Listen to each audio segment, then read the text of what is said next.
राम जपो जी ऐसे ऐसे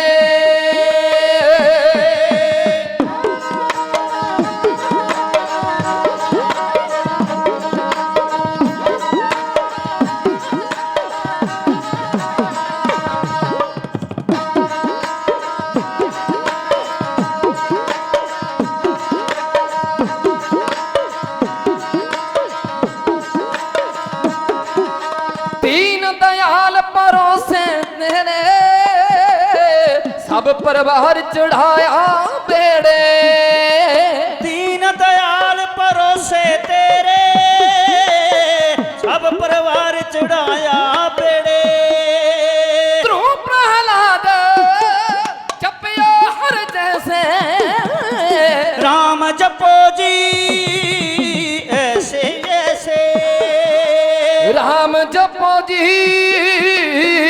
ऐसे ऐसे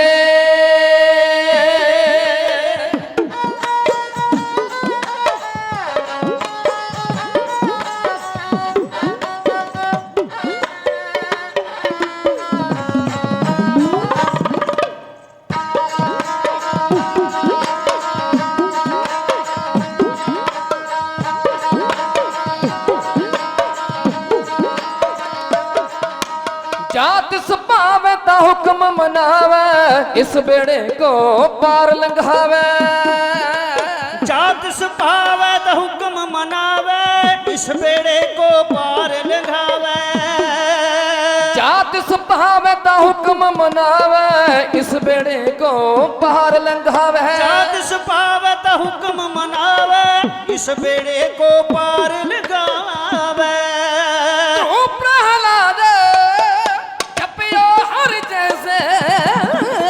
राम जपो जी ऐसे ऐसे राम जपो जी ऐसे ऐसे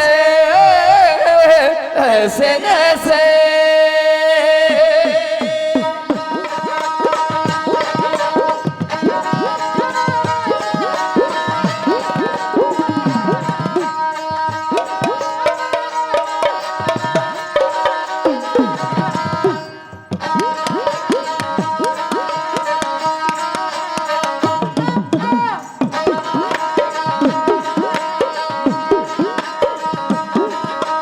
गुर प्रसाद ऐसी बुद्ध समानी चूक गई फिर आवन जानी गुर प्रसाद ऐसी बुद्ध समानी चूक गई फिर आवन जानी गुर प्रसाद ऐसी बुद्ध समानी चूक गई फिर आवन जानी गुर प्रसाद ऐसी बुद्ध समानी चूक गई फिर आवन जानी ध्रुव प्रहलाद जपियो हर जैसे राम जपो जी ऐसे ऐसे राम जपो जी ऐसे ऐसे ऐसे ऐसे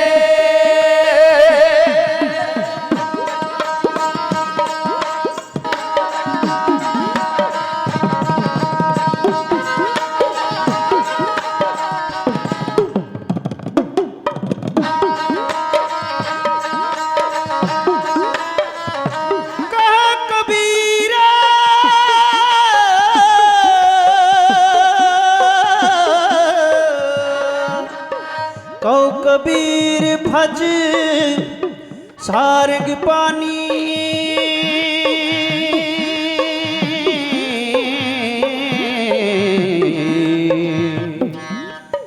कहो कबीर भज सारग पानी उर्वार पार सब एको दानी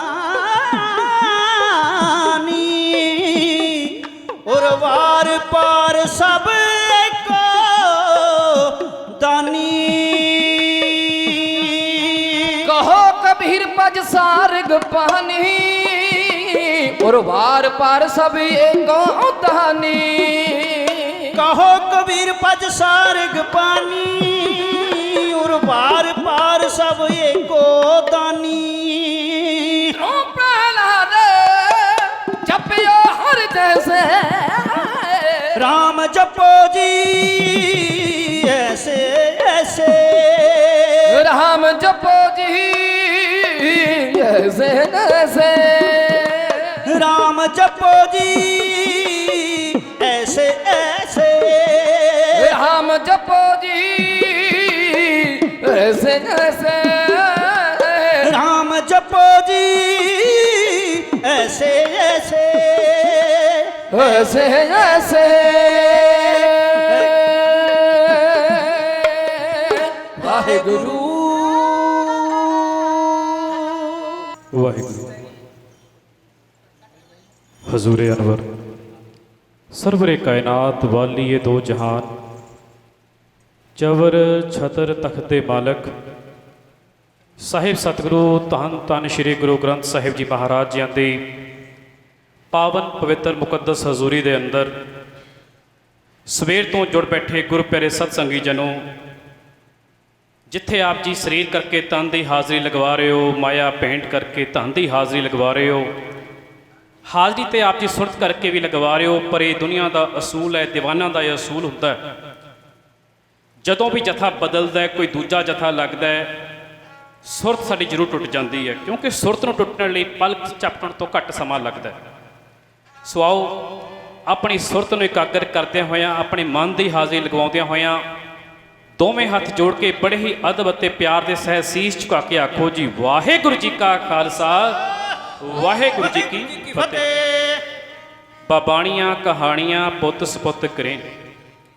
ਉਹ ਕੌਮਾਂ ਹਮੇਸ਼ਾ ਚੜ੍ਹਦੀ ਕਲਾ ਦੇ ਵਿੱਚ ਰਹਿੰਦੀਆਂ ਨੇ, ਜਿਹੜੀਆਂ ਆਪਣੇ ਵੱਡੇ ਵਡੇਰਿਆਂ ਦੇ ਇਤਿਹਾਸ ਨੂੰ ਜਿਉਂਦਾ ਰੱਖਦੀਆਂ ਨੇ। The lives of great men are remind us that we should make our lives sublines। ਮਹਾਂਪੁਰਸ਼ਾਂ ਦੇ ਸਤਿਗੁਰਾਂ ਦੇ ਜੀਵਨ ਸਾਨੂੰ ਇਹ ਸਦਾ ਸੇਧ ਦਿੰਦੇ ਨੇ ਕਿ ਕਿਵੇਂ ਅਸੀਂ ਉਹਨਾਂ ਦੇ ਦੱਸੀਆਂ ਰਾਹਾਂ ਤੇ ਚੱਲ ਕੇ ਆਪਣਾ ਜੀਵਨ ਜਿਉਣਾ ਹੈ। ਤੇ ਜਿਹੜੀਆਂ ਕੌਮਾਂ ਨੂੰ ਆਪਣੀ ਵਿਰਾਸਤ ਦਾ ਅਹਿਸਾਸ ਨਹੀਂ ਹੁੰਦਾ, ਉਹਨਾਂ ਕੌਮਾਂ ਦਾ ਬਾਕੀ ਕਦੇ ਇਤਿਹਾਸ ਨਹੀਂ ਹੁੰਦਾ।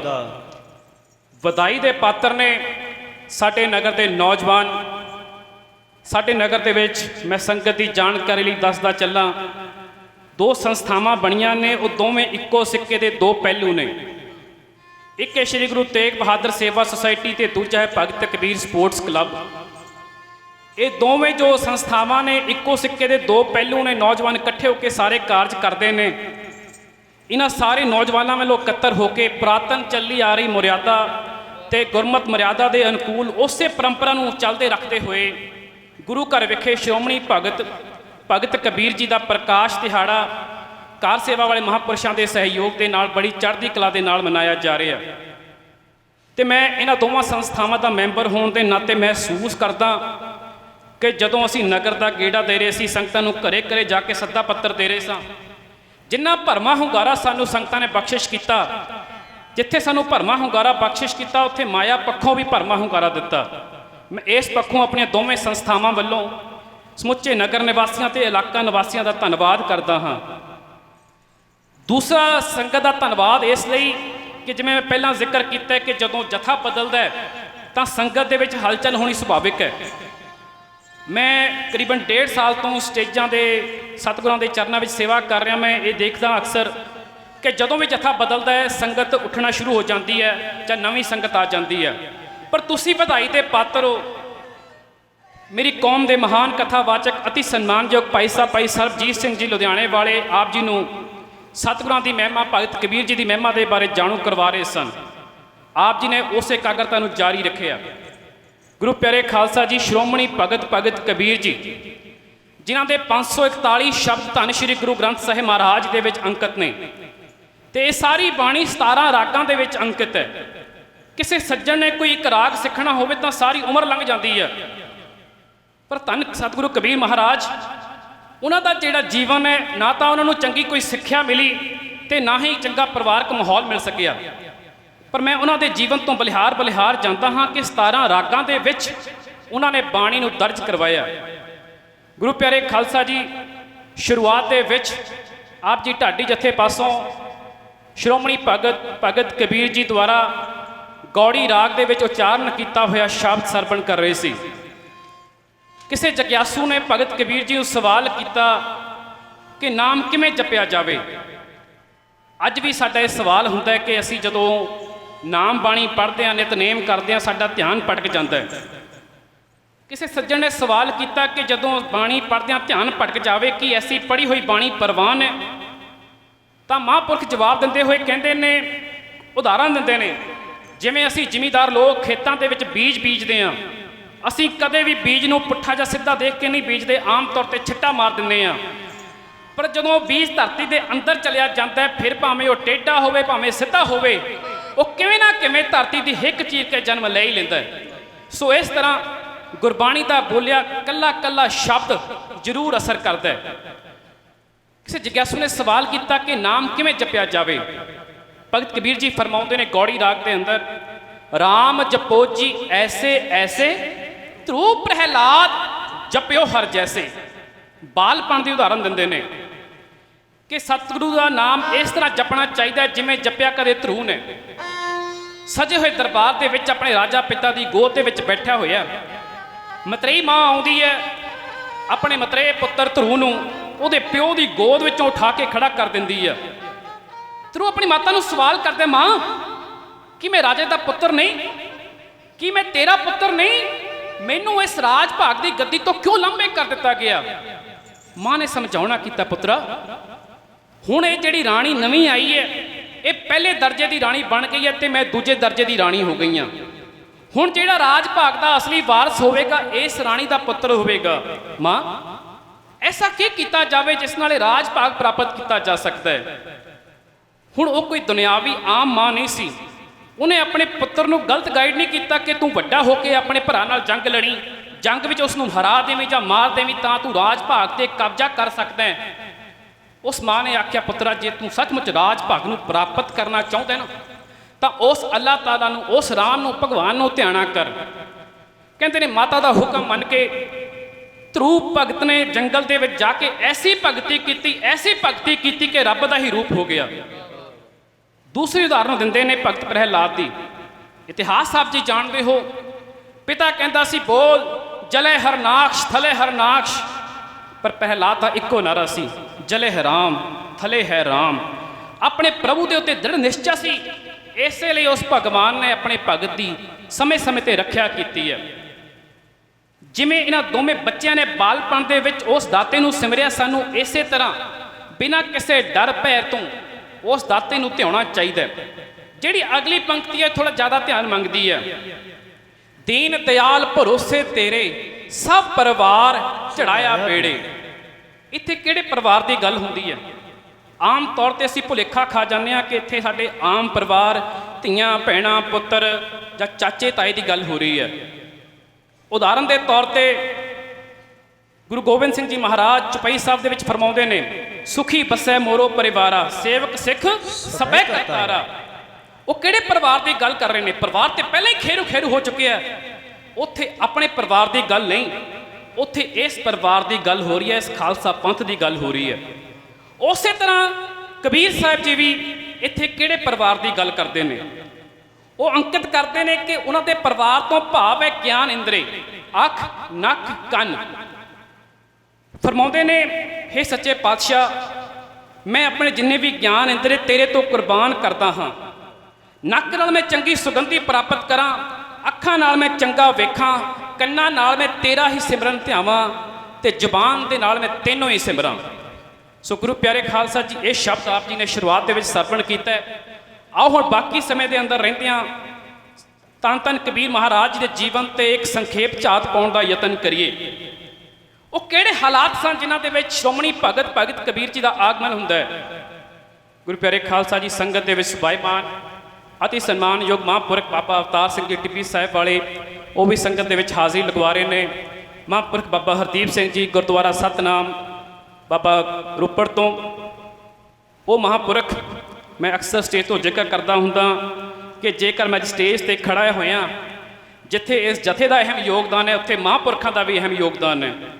ਉਸ ਦੁੱਖ ਦੀ ਘੜੀ ਦੇ ਵਿੱਚ ਮੈਨੂੰ ਮੋਟੀਵੇਟ ਕਰਨ ਵਾਲੇ ਮਹਾਂਪੁਰਖ ਨੇ ਅਤੀ ਸਨਮਾਨਯੋਗ ਮਹਾਂਪੁਰਖ ਬਾਬਾ ਹਰਦੀਪ ਸਿੰਘ ਜੀ, ਗੁਰਦੁਆਰਾ ਬਾਬਾ ਸਤਨਾਮ ਜੀ ਰੋਪੜ ਤੋਂ, ਮਹਾਂਪੁਰਖ ਬਾਬਾ ਹਰਭਜਨ ਸਿੰਘ ਜੀ, ਗੁਰਦੁਆਰਾ ਕਾਰ ਸੇਵਾ ਜੰਡ ਸਾਹਿਬ ਮੁਕਤਸਰ ਵਾਲੇ, ਭਰਤਗੜ੍ਹ ਸਾਹਿਬ ਵਾਲੇ, ਹੋਰ ਵੀ ਬੇਅੰਤ ਸੰਗਤਾਂ ਹਾਜ਼ਰੀਨ ਨੇ, ਮਾਣ ਸਤਿਕਾਰ ਭੇਜ ਰਹੀਆਂ ਨੇ। ਸਭ ਨੂੰ ਜਿਉਂ ਆਇਆਂ ਆਖਿਆ ਜਾਂਦਾ ਹੈ। ਮੈਂ ਹੱਥ ਜੋੜ ਕੇ ਮਾਫੀ ਮੰਗਦਾ ਹਾਂ, ਸਮਾਂ ਸਿਰਫ 1.5 ਘੰਟੇ ਦਾ ਹੈ ਤੇ ਮੈਂ ਆਪ ਜੀ ਦੇ ਨਾਂ ਨਹੀਂ ਬੋਲ ਸਕਾਂਗਾ।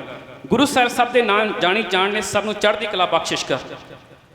ਆਓ ਜਰਾ ਗੌਰ ਫਰਮਾਈਏ ਕਿ ਜਿਸ ਸਮੇਂ ਸ਼੍ਰੋਮਣੀ ਭਗਤ ਕਬੀਰ ਜੀ ਦਾ ਆਗਮਨ ਹੁੰਦਾ ਹੈ, ਉਸ ਸਮੇਂ ਹਾਲਾਤ ਕਿਹੋ ਜਿਹੇ ਨੇ? ਉਹ ਜਿਹੜਾ ਸਮਾਂ ਉਹ ਮਨੂਵਾਦੀ ਸਿਮਰਤੀ ਦੇ ਮੁਤਾਬਕ ਜਾਤਾਂ ਪਾਤਾਂ ਦੇ ਵਿੱਚ ਵੰਡਿਆ ਹੋਇਆ। ਸਭ ਤੋਂ ਉੱਤਮ ਦਰਜਾ ਬ੍ਰਾਹਮਣ ਨੂੰ ਦਿੱਤਾ ਗਿਆ, ਫਿਰ ਖੱਤਰੀ, ਫਿਰ ਵੈਸ਼, ਲਾਸਟ ਦੇ ਵਿੱਚ ਸ਼ੂਦਰ ਨੂੰ ਰੱਖਿਆ ਗਿਆ। ਸ਼ੂਦਰਾਂ ਨੂੰ ਕਿਸੇ ਪ੍ਰਕਾਰ ਦੀ ਕੋਈ ਸੁੱਖ ਸਹੂਲੀਅਤ ਨਹੀਂ। ਉਹਨਾਂ ਨੂੰ ਕੇਵਲ ਇੱਕ ਆਰਡਰ ਜਾਰੀ ਹੋਇਆ ਕਿ ਤੁਸੀਂ ਬਾਕੀ ਸਾਰਿਆਂ ਦੀ ਰੱਖਿਆ ਕਰਨੀ ਹੈ, ਉਹਨਾਂ ਲਈ ਕਾਰਜ ਕਰਨਾ, ਉਹਨਾਂ ਲਈ ਕਿਰਤ ਕਰਨੀ ਹੈ। ਕਿਸੇ ਖੂਹ ਦੇ ਉੱਤੋਂ ਕੋਈ ਕੁੱਤਾ ਤਾਂ ਪਾਣੀ ਪੀ ਸਕਦਾ ਸੀ, ਪਰ ਕਿਸੇ ਸ਼ੂਦਰ ਨੂੰ ਹੱਕ ਨਹੀਂ ਕਿ ਉਸ ਖੂਹ ਤੇ ਜਾ ਕੇ ਪਾਣੀ ਪੀ ਸਕੇ। ਜਿਹੜੇ ਧਰਮ ਦੇ ਠੇਕੇਦਾਰ ਸਨ ਉਹ ਆਪਣੇ اخلاق ਤੋਂ ਡਿੱਗ ਚੁੱਕੇ ਸਨ। ਵਹਿਮਾਂ ਭਰਮਾਂ ਦਾ ਬੋਲਬਾਲਾ ਸਿਖਰਾਂ ਤੇ ਸੀ। ਤੱਕੋ ਬੜੇ ਪਿਆਰ ਦੇ ਨਾਲ ਜਿਨ੍ਹਾਂ ਹਾਲਾਤਾਂ ਦੇ ਵਿੱਚ ਭਗਤ ਕਬੀਰ ਸਾਹਿਬ ਦਾ ਆਗਮਨ ਹੁੰਦਾ ਹੈ, ਉਸ ਸਮੇਂ ਕਿਹੋ ਜਿਹੇ ਹਾਲਾਤ ਨੇ, ਕਿਵੇਂ ਸਮਾਜ ਜਾਤਾਂ ਪਾਤਾਂ ਦੇ ਵਿੱਚ ਵੰਡਿਆ ਹੋਇਆ। ਢਾਡੀ ਜਥਾ ਆਪਣੇ ਲਫ਼ਜ਼ਾਂ ਦੇ ਵਿੱਚ ਹੈ, ਇਉਂ ਕਹਿੰਦਾ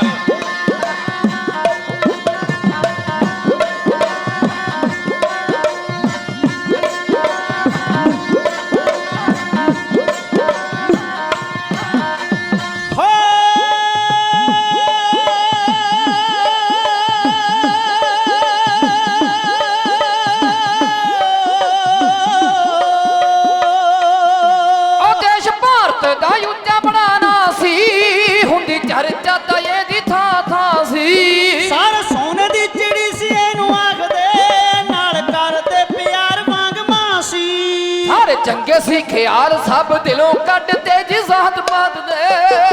ਪਾਤ ਦੇ ਆਧਾਰੀ ਉੱਤੇ ਲੋਕ ਵੰਡਦੇ ਜੀ ਜਾਤ ਪਾਤ ਦੇ। ਪਾਤ ਦੇ ਆਧਾਰੀ ਉੱਤੇ ਲੋਕ ਵੰਡਦੇ ਜੀ ਜਾਤ ਪਾਤ ਦੇ।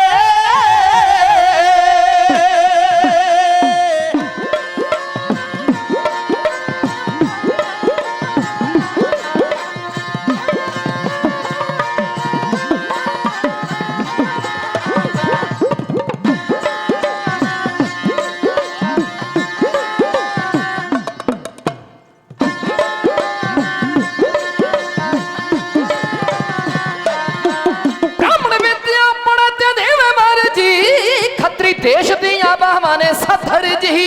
ਬ੍ਰਾਹਮਣ ਵਿੱਦੇ ਆਪਣੇ ਤਾਂ ਦੇਵੇ ਵਾਰ ਜੀ, ਖੱਤਰੀ ਦੇਸ਼ ਦੀਆਂ ਬਾਹਾਂ ਨੇ ਸੱਥਰ ਜੀ। ਵੈਸ਼ ਖੇਤੀ ਵਾਲੀ ਜ਼ਿੰਮੇਵਾਰੀ ਉੱਤੇ ਛੱਡਦੇ ਜੀ ਜ਼ਾਤ ਪਾਤ ਦੇ। ਪਾਤ ਦੇ ਆਧਾਰੀ ਉੱਤੇ ਲੋਕ ਵੰਡਦੇ ਜਾਤ ਪਾਤ ਦੇ। ਜਾਤ ਪਾਤ ਦੇ ਆਧਾਰੀ ਉੱਤੇ ਲੋਕ ਵੰਡਦੇ ਜੀ ਜਾਤ ਪਾਤ ਦੇ।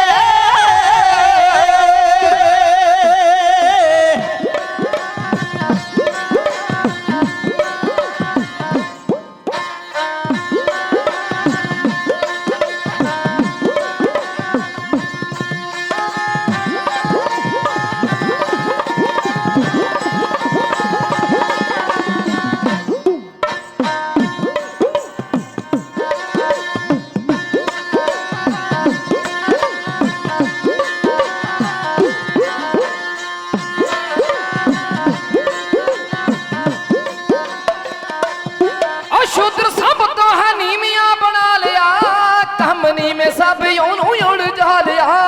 ਸ਼ੂਦਰ ਸਭ ਤੋਂ ਹੈ ਨੀਵੀਆਂ ਬਣਾ ਲਿਆ, ਕੰਮ ਨੀਵੇਂ ਸਭ ਉਹਨੂੰ ਉਲਝਾ ਲਿਆ। ਧੱਕੇ ਮਾਰ ਕੇ ਸੀ ਮੰਦਰਾਂ ਚੋਂ ਬਾਹਰ ਕੱਢਦੇ ਜੀ ਜ਼ਾਤ ਪਾਤ ਦੇ। ਪਾਤ ਦੇ ਆਧਾਰੀ ਉੱਤੇ ਲੋਕ ਵੰਡਦੇ ਜੀ ਜਾਤ ਪਾਤ ਦੇ। ਜਾਤ ਪਾਤ ਦੇ ਆਧਾਰੀ ਉੱਤੇ ਲੋਕ ਵੰਡਦੇ ਜੀ ਜਾਤ ਪਾਤ ਦੇ।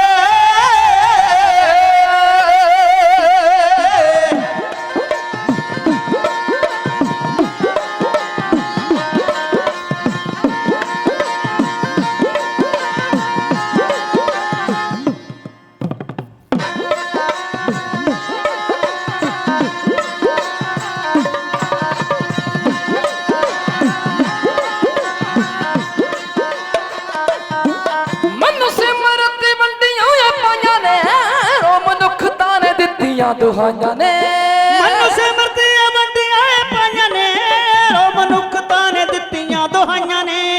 ਨਾਮੇ ਲਿਖ ਕੇ ਅਸੂਲ ਸਭ ਹੱਥੀ ਬੰਨਦੇ ਜਿਸ ਜਾਤ ਪਾਤ ਦੇ ਜਾਤ ਪਾਤ ਦੇ ਆਧਾਰੇ ਉੱਤੇ ਲੋਕ ਵੰਡਦੇ ਜੀ ਜਾਤ ਪਾਤ ਦੇ ਜਾਤ ਪਾਤ ਦੇ ਆਧਾਰੇ ਉੱਤੇ ਲੋਕ ਵੰਡਦੇ ਜੀ ਜਾਤ ਪਾਤ ਦੇ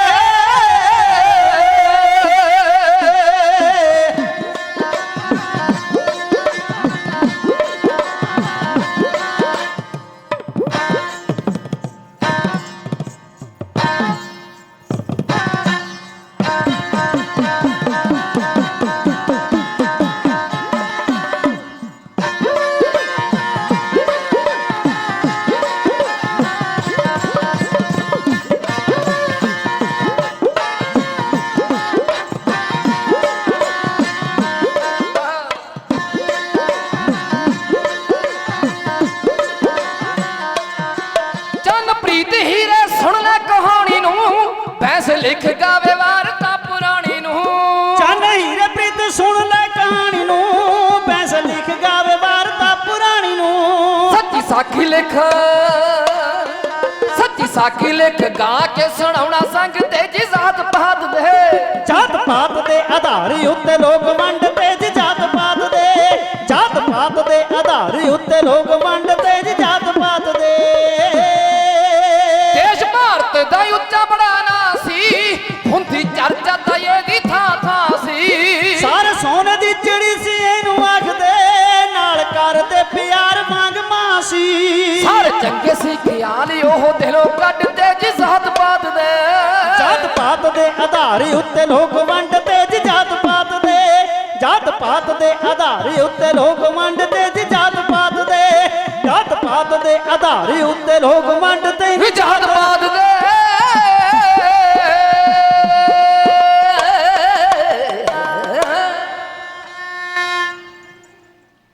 ਗੁਰੂ ਪਿਆਰੇ ਖਾਲਸਾ ਜੀ, ਜਦੋਂ ਵੀ ਧਰਤੀ ਦੇ ਉੱਤੇ ਪਾਪ ਵਧਿਆ, ਜ਼ੁਲਮ ਵਧਿਆ, ਧਰਤੀ ਨੇ ਸਮੇਂ-ਸਮੇਂ ਤੇ ਜਾ ਕੇ ਉਸ ਅਕਾਲ ਪੁਰਖ ਦੇ ਚਰਨਾਂ ਦੇ ਵਿੱਚ ਬੇਨਤੀ ਕੀਤੀ ਹੈ, ਅਰਜ਼ੋਈ ਕੀਤੀ ਹੈ। ਤੇ ਭਾਈ ਗੁਰਦਾਸ ਜੀ ਵੀ ਉਸ ਸਮੇਂ ਦੇ ਹਾਲਾਤਾਂ ਦਾ ਤਰਜਮਾ ਕਰਦੇ ਹੋਏ ਲਿਖਦੇ ਨੇ, ਕਲ ਆਈ ਕੁੱਤੇ ਮੂੰਹੀ ਖਾਜ ਹੋਆ ਮੁਰਦਾਰ ਗੁਸਾਈ, ਰਾਜੇ ਪਾਪ ਕਮਾਵਦੇ ਉਲਟੀ ਵਾਲ ਖੇਤ ਕੋ ਖਾਈ, ਪਰਜਾ ਅੰਤੀ ਗਿਆਨ ਬਿਨ ਕੂੜ ਕਸੁੱਤ ਮੁਖੋਂ ਅਲਾਈ, ਚੇਲੇ ਸਾਜ ਵਜਾਏਂਦੇ ਨੱਚਣ ਗੁਰੂ ਬਹੁਤ ਬਿਦ ਭਾਈ, ਸੇਵਕ ਬੈਠਣ ਘਰਾਂ ਵਿੱਚ ਗੁਰੂ ਉੱਠ ਘੜੀ ਤਿਨਾੜੇ ਜਾਈ, ਭਈ ਕਾਜੀ ਹੋਏ ਰਿਸ਼ਵਤੀ।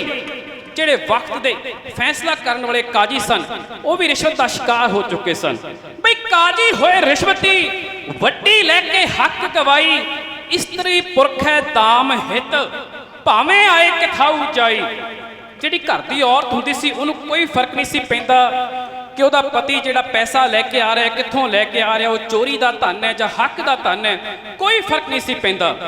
ਇਸਤਰੀ ਪੁਰਖ ਹੈ ਦਾਮ ਹਿਤ, ਭਾਵੇਂ ਆਏ ਕਿਥਾਊ ਜਾਈ, ਵਰਤਿਆ ਪਾਪ ਸਬਸ ਜਗ ਮਾਹੀ, ਵਰਤਿਆ ਪਾਪ ਸਬਸ ਜਗ ਮਾਹੀ।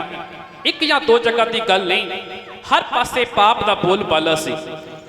ਧਰਤੀ ਨੇ ਜਾ ਕੇ ਅਕਾਲ ਪੁਰਖ ਦੇ ਚਰਨਾਂ ਦੇ ਵਿੱਚ ਅਰਜ਼ੋਈ ਕੀਤੀ, ਹੈ ਬਾਦਸ਼ਾਹ ਕੋਈ ਭੇਜ ਆਪਣੇ ਵਰਗਾ, ਕੋਈ ਭੇਜ ਆਪਣਾ ਰੂਪ ਜਿਹੜਾ ਇਸ ਸੰਸਾਰ ਨੂੰ ਤੇਰੇ ਨਾਮ ਨਾਲ ਜੋੜ ਸਕੇ। ਕਿਉਂਕਿ ਜਿੰਨੇ ਵੀ ਆਉਂਦੇ ਨੇ ਉਹ ਆਪਣੀ ਸਾਖੀ ਪੂਜਾ ਦੇ ਨਾਲ ਜੋੜ ਲੈਂਦੇ ਨੇ। ਕੋਈ ਐਸਾ ਪ੍ਰਾਣੀ ਭੇਜ, ਕੋਈ ਆਪਣਾ ਐਸਾ ਰੂਪ ਬਣਾ ਕੇ ਭੇਜ ਜਿਹੜਾ ਸਮੁੱਚੀ ਮਾਨਵਤਾ ਦਾ ਉਧਾਰ ਕਰਨ ਲਈ ਆਵੇ ਤੇ ਕੇਵਲ ਤੇਰੇ ਨਾਮ ਨਾਲ ਜੋੜ ਨਾ ਕਰੇ।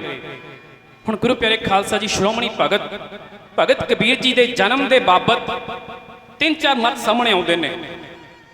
ਸਭ ਤੋਂ ਪਹਿਲਾ ਮਤ ਜਿਹੜਾ ਸਾਹਮਣੇ ਆਉਂਦਾ ਹੈ ਉਸ ਦੇ ਮੁਤਾਬਕ ਕਬੀਰ ਸਾਹਿਬ ਦਾ ਜਿਹੜਾ ਆਗਮਨ ਹੈ, ਜਿਹੜਾ ਪ੍ਰਕਾਸ਼ ਹੈ, ਉਹ ਇੱਕ ਬ੍ਰਾਹਮਣੀ ਵਿਧਵਾ ਬ੍ਰਾਹਮਣੀ ਦੀ ਕੁੱਖੋਂ ਹੁੰਦਾ ਹੈ ਤੇ ਦੁਨੀਆ ਦੇ ਡਰ ਪੱਖੋਂ ਡਰਦੀ ਹੋਈ ਨੇ ਜਦੋਂ ਪੁੱਤਰ ਦਾ ਜਨਮ ਹੁੰਦਾ ਤਾਂ ਉਹਨੂੰ ਇੱਕ ਤਲਾਅ ਦੇ ਕੰਢੇ ਕਮਲ ਦੇ ਫੁੱਲ ਦੇ ਵਿੱਚ ਰੱਖ ਕੇ ਚਲੀ ਗਈ, ਜਿੱਥੋਂ ਨੀਰੂ ਅਤੇ ਨੀਮਾ ਨੂੰ ਉਸ ਪੁੱਤਰ ਦੀ ਦਾਤ ਪ੍ਰਾਪਤ ਹੁੰਦੀ ਹੈ। ਇਹ ਹੈ ਜੀ ਪਹਿਲਾ ਪੱਖ। ਇਸ ਪੱਖ ਨੂੰ ਸਹੀ ਕਿਉਂ ਨਹੀਂ ਮੰਨਿਆ ਜਾਂਦਾ? ਸਭ ਤੋਂ ਵੱਡਾ ਕਾਰਨ ਹੈ ਕਿਉਂਕਿ ਉਹ ਜਿਹੜਾ ਸਮਾਂ ਸੀ, ਜਿਵੇਂ ਮੈਂ ਕਿਹਾ ਕਿ ਜਾਤ ਪਾਤ ਦਾ ਰੌਲਾ ਸਿਖਰਾਂ ਤੇ ਸੀ। ਜਿਹੜੇ ਉੱਚ ਜਾਤੀ ਦੇ ਉਹ ਲੋਕ ਸਨ ਉਹ ਨਹੀਂ ਸਨ ਚਾਹੁੰਦੇ ਕਿ ਕਬੀਰ ਸਾਹਿਬ ਵਰਗੀ ਜਿਹੜੀ ਮਹਾਨ ਆਤਮਾ ਇਸ ਜੱਗ ਦੇ ਵਿੱਚ ਆ ਰਹੀ ਹੈ ਉਹ ਕਿਸੇ ਸ਼ੂਦਰ ਸਮਾਜ ਨੂੰ ਮਾਣ ਪ੍ਰਾਪਤ ਹੋ ਸਕੇ। ਇਸ ਲਈ ਉਹਨਾਂ ਨੇ ਮਨ ਗੜਤ ਕਹਾਣੀ ਘੜੀ ਹੈ ਕਿ ਕਬੀਰ ਸਾਹਿਬ ਦਾ ਜਿਹੜਾ ਜਨਮ ਹੈ ਇੱਕ ਬ੍ਰਾਹਮਣੀ ਦੀ ਕੁੱਖੋਂ ਹੋਇਆ। ਬਹੁਤੇ ਇਤਿਹਾਸਕਾਰ ਇਸ ਤੱਥ ਨਾਲ ਸਹਿਮਤ ਨਹੀਂ ਤੇ ਜਿਹੜੇ ਅਗਲੇ ਦੋ ਤੱਥ ਤੁਹਾਡੇ ਨਾਲ ਸਾਂਝਾ ਕਰਨ ਜਾ ਰਹੇ ਹਾਂ, ਬਹੁਤੇ ਇਤਿਹਾਸਕਾਰ ਇਵੇਂ ਦੋਵਾਂ ਮੱਤਾਂ ਨਾਲ ਸਾਂਝ ਰੱਖਦੇ ਨੇ। ਪਹਿਲਾ ਮਤ। ਦੂਜਾ ਮਤ, ਬਹੁਤੇ ਇਤਿਹਾਸਕਾਰ ਇਹ ਮੰਨਦੇ ਨੇ ਕਿ ਭਗਤ ਕਬੀਰ ਜੀ ਦਾ ਜਿਹੜਾ ਜਨਮ ਹੈ ਉਹ ਪਿਤਾ ਨੀਰੂ ਤੇ ਨੀਮਾ ਜੀ ਦੇ ਘਰੋਂ ਕੁੱਖੋਂ ਹੋਇਆ, ਭਾ ਮਾਤਾ ਨੀਮਾ ਜੀ ਦੀ ਕੁੱਖੋਂ ਹੋਇਆ। ਤੇ ਜਿਹੜਾ ਤੀਜਾ ਮਤ ਹੈ ਉਹ ਮੰਨਦਾ ਹੈ ਕਿ ਇਹਨਾਂ ਦੇ ਵਿਆਹ ਨੂੰ ਕਾਫੀ ਲੰਬਾ ਸਮਾਂ ਬੀਤ ਗਿਆ ਪਰ ਕੁੱਖ ਸੁਲੱਖਣੀ ਨਾ ਹੋਈ। ਹਰ ਜਗ੍ਹਾ ਅਰਦਾਸਾਂ ਬੇਨਤੀਆਂ ਕਰਦੇ ਨੇ। ਇੱਕ ਦਿਨ ਘਰ ਨੂੰ ਵਾਪਸ ਆ ਰਹੇ ਨੇ, ਨੀਮਾ ਜੀ ਨੂੰ ਪਿਆਸ ਲੱਗੀ।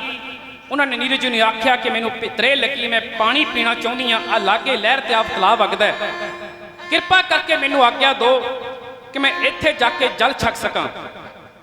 ਕਹਿੰਦੇ ਨੇ ਨੀਮਾ ਜੀ ਪਾਣੀ ਪੀਣ ਲਈ ਪੌੜੀਆਂ ਉਤਰੇ, ਉਹਨਾਂ ਨੇ ਜਲ ਛਕਿਆ। ਜਦੋਂ ਜਲ ਛਕ ਕੇ ਵਾਪਸ ਪਰਤਣ ਲੱਗੇ ਤਾਂ ਉਹਨਾਂ ਨੂੰ ਝਾੜੀਆਂ ਦੇ ਪਿੱਛੋਂ ਬੱਚੇ ਦੀਆਂ ਕਿਲਕਾਰੀਆਂ ਸੁਣਾਈ ਦਿੱਤੀਆਂ।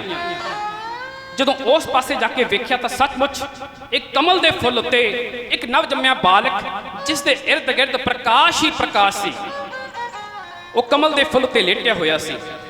ਇੱਕਦਮ ਉਸ ਬੱਚੇ ਨੂੰ ਚੁੱਕ ਕੇ ਆਪਣੇ ਕਲੇਜੇ ਨਾਲ ਲਾਇਆ ਤਾਂ ਅਜੀਬ ਠੰਡਕ ਮਹਿਸੂਸ ਹੋਈ। ਉਹਨਾਂ ਨੂੰ ਇਉਂ ਪ੍ਰਤੀਤ ਹੋਇਆ ਜਿਵੇਂ ਤਰਲੋਕੀ ਦਾ ਗਿਆਨ ਹੋ ਗਿਆ ਹੋਵੇ। ਫਿਰ ਦੂਜੇ ਪਲ ਮਨ ਦੇ ਵਿੱਚ ਖਿਆਲ ਆਇਆ ਕਿ ਜੇਕਰ ਇਸ ਬੱਚੇ ਨੂੰ ਮੈਂ ਅਪਣਾ ਲੈਂਦੀ ਹਾਂ ਤਾਂ ਦੁਨੀਆ ਕੀ ਆਖੇਗੀ ਕਿ ਬੱਚਾ ਕਿੱਥੋਂ ਆਇਆ। ਨੀਰੂ ਜੀ ਨਾਲ ਸਲਾਹ ਮਸ਼ਵਰਾ ਕੀਤਾ ਗਿਆ।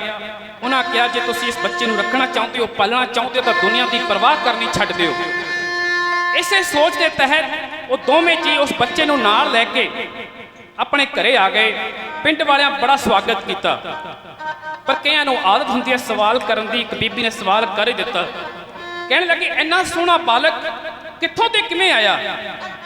ਨੀਮਾ ਜੀ ਨੇ ਇੱਕੋ ਗੱਲ ਦਾ ਜਵਾਬ ਦੇ ਕੇ ਸਾਰਿਆਂ ਦੇ ਮੂੰਹ ਬੰਦ ਕਰ ਦਿੱਤੇ।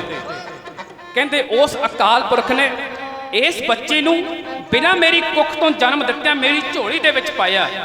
ਐਸਾ ਜਵਾਬ ਦਿੱਤਾ ਕਿ ਜਿੰਨੇ ਵੀ ਸਵਾਲੀਏ ਸਨ ਸਾਰੇ ਚੁੱਪ ਕਰ ਗਏ। ਹੁਣ ਕਈ ਸ਼ੰਕਾਵਾਦੀ ਇਹ ਸ਼ੱਕ ਕਰਦੇ ਨੇ ਕਿ ਕਮਲ ਦੇ ਫੁੱਲ ਦੇ ਵਿੱਚੋਂ ਬੱਚੇ ਦਾ ਆਗਮਨ ਕਿਵੇਂ ਹੋ ਸਕਦਾ ਹੈ। ਜੇਕਰ ਅਸੀਂ ਪੜ੍ਹੀਏ ਗੁਰਬਾਣੀ ਨੂੰ, ਗੁਰਬਾਣੀ ਵਿੱਚ ਤੁਕ ਆਉਂਦੀ ਹੈ ਨਾਭ ਕਮਲ ਤੇ ਬ੍ਰਹਮਾ ਉਪਜੈ। ਬ੍ਰਹਮਾ ਦਾ ਜਨਮ ਕਿਵੇਂ ਹੁੰਦਾ ਹੈ? ਵਿਸ਼ਨੂੰ ਦੀ ਨਾਭੀ ਦੇ ਵਿੱਚੋਂ ਭਾਵ ਧੁਨੀ ਦੇ ਵਿੱਚੋਂ ਇੱਕ ਕਮਲ ਫੁੱਲ ਦਾ ਪ੍ਰਗਟਾਵਾ ਹੁੰਦਾ ਹੈ। ਕਮਲ ਫੁੱਲ ਪ੍ਰਗਟ ਹੁੰਦਾ ਹੈ। ਉਸ ਕਮਲ ਦੇ ਫੁੱਲ ਦੇ ਵਿੱਚੋਂ ਬ੍ਰਹਮਾ ਜੀ ਦਾ ਅਵਤਾਰ ਹੁੰਦਾ ਹੈ। ਤੇ ਜਦੋਂ ਜੇਕਰ ਕਮਲ ਦੇ ਫੁੱਲ ਦੇ ਵਿੱਚੋਂ ਬ੍ਰਹਮਾ ਜੀ ਦਾ ਆਗਮਨ ਹੋ ਸਕਦਾ ਹੈ ਤਾਂ ਸ਼੍ਰੋਮਣੀ ਭਗਤ ਕਬੀਰ ਦਾ ਆਗਮਨ ਕਿਉਂ ਨਹੀਂ ਹੋ ਸਕਦਾ। ਸੋ ਗੁਰੂ ਪਿਆਰੇ ਖਾਲਸਾ ਜੀ, ਭਗਤ ਕਬੀਰ ਜੀ ਦੇ ਜਨਮ ਦੀ ਤਿਥੀ ਹੈ ਉਸ ਨੂੰ 1455 ਬਿਕਰਮੀ ਸੰਮਤ ਮੰਨਿਆ ਜਾਂਦਾ ਹੈ। ਈਸਵੀ ਕੈਲੰਡਰ ਦੇ ਮੁਤਾਬਕ 1398 ਬਨਾਰਸ ਦੀ ਕਾਸ਼ੀ ਧਰਤੀ ਵਿਖੇ ਜਿਵੇਂ ਭਾਗ ਲਾਏ ਮਾਪੇ ਨੂੰ ਲੋਕੀ ਜਿਵੇਂ ਅੱਗੇ ਵਧਾਈਆਂ ਦੇ ਰਹੇ ਨੇ, ਉਹਨਾਂ ਖੁਸ਼ੀਆਂ ਭਰੇ ਹਾਲਾਤਾਂ ਦਾ ਵਰਣਨ ਘੱਟ ਜਿਹਾ ਕਹਿੰਦਾ ਰਿਹਾ।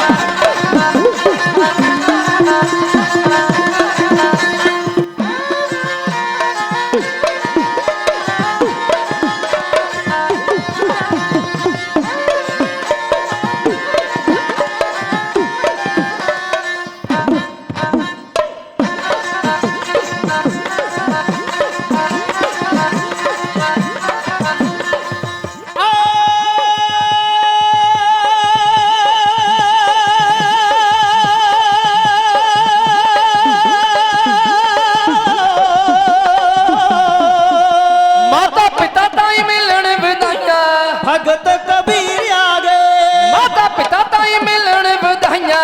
ਭਗਤ ਕਬੀਰ ਆ ਗਏ, ਭਗਤ ਕਬੀਰ ਆ ਗਏ।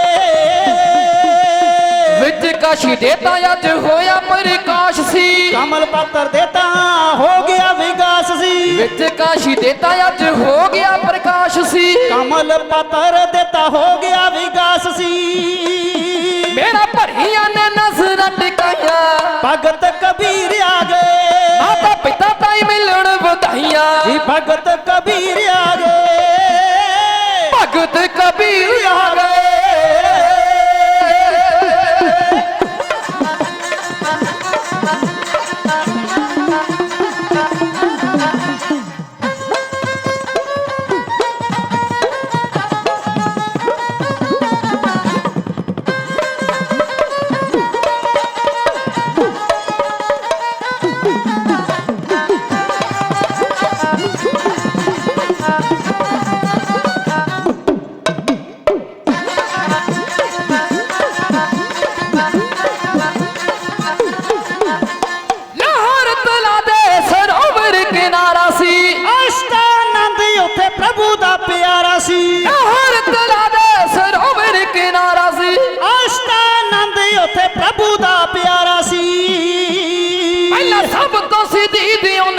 ਵਧਾਈਆਂ ਜੀ ਭਗਤ ਕਬੀਰ ਆ ਗਏ ਮਾਤਾ ਪਿਤਾ ਤਾਈ ਮਿਲਣ ਵਧਾਈਆਂ ਜੀ ਭਗਤ ਕਬੀਰ ਆ ਗਏ ਭਗਤ ਕਬੀਰ ਆ ਗਏ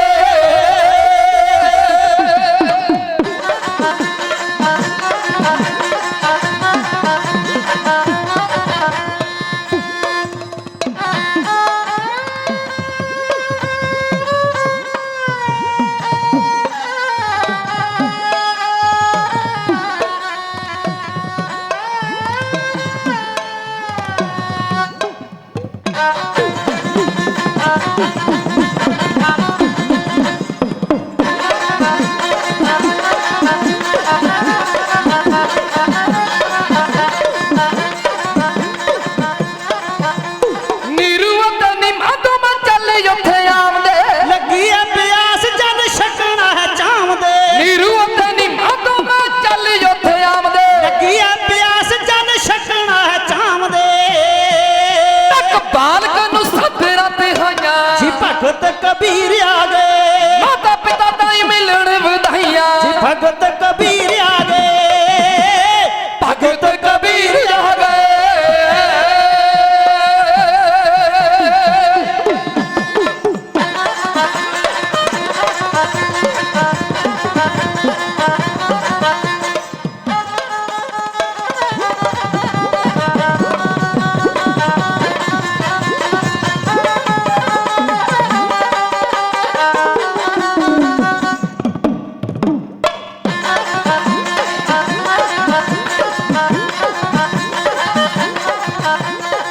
ਬੱਚਾ ਚੁੱਕ ਕੇ ਤਾਂ ਉਹ ਘਰ ਵੱਲ ਆਏ ਨੇ ਘਰ ਵੱਲ ਆਏ ਨੇ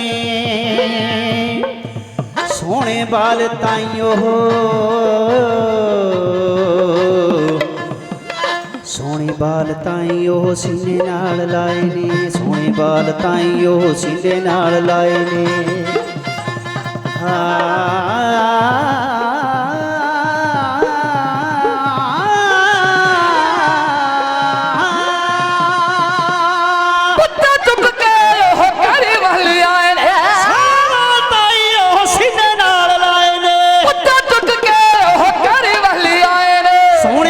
ਤਾਈ ਉਹ ਸੀਨੇ ਨਾਲ ਲਾਏ ਨੇ ਪ੍ਰਭੂ ਝੋਲੀ ਵਿੱਚ ਖੁਸ਼ੀਆਂ ਨੇ ਪਾਈਆਂ ਜੀ ਭਗਤ ਕਬੀਰ ਆ ਗਏ ਮਾਤਾ ਪਿਤਾ ਤਾਈ ਮਿਲਣ ਵਧਾਈਆਂ ਜੀ ਭਗਤ ਕਬੀਰ ਆ ਗਏ ਭਗਤ ਕਬੀਰ ਆ ਗਏ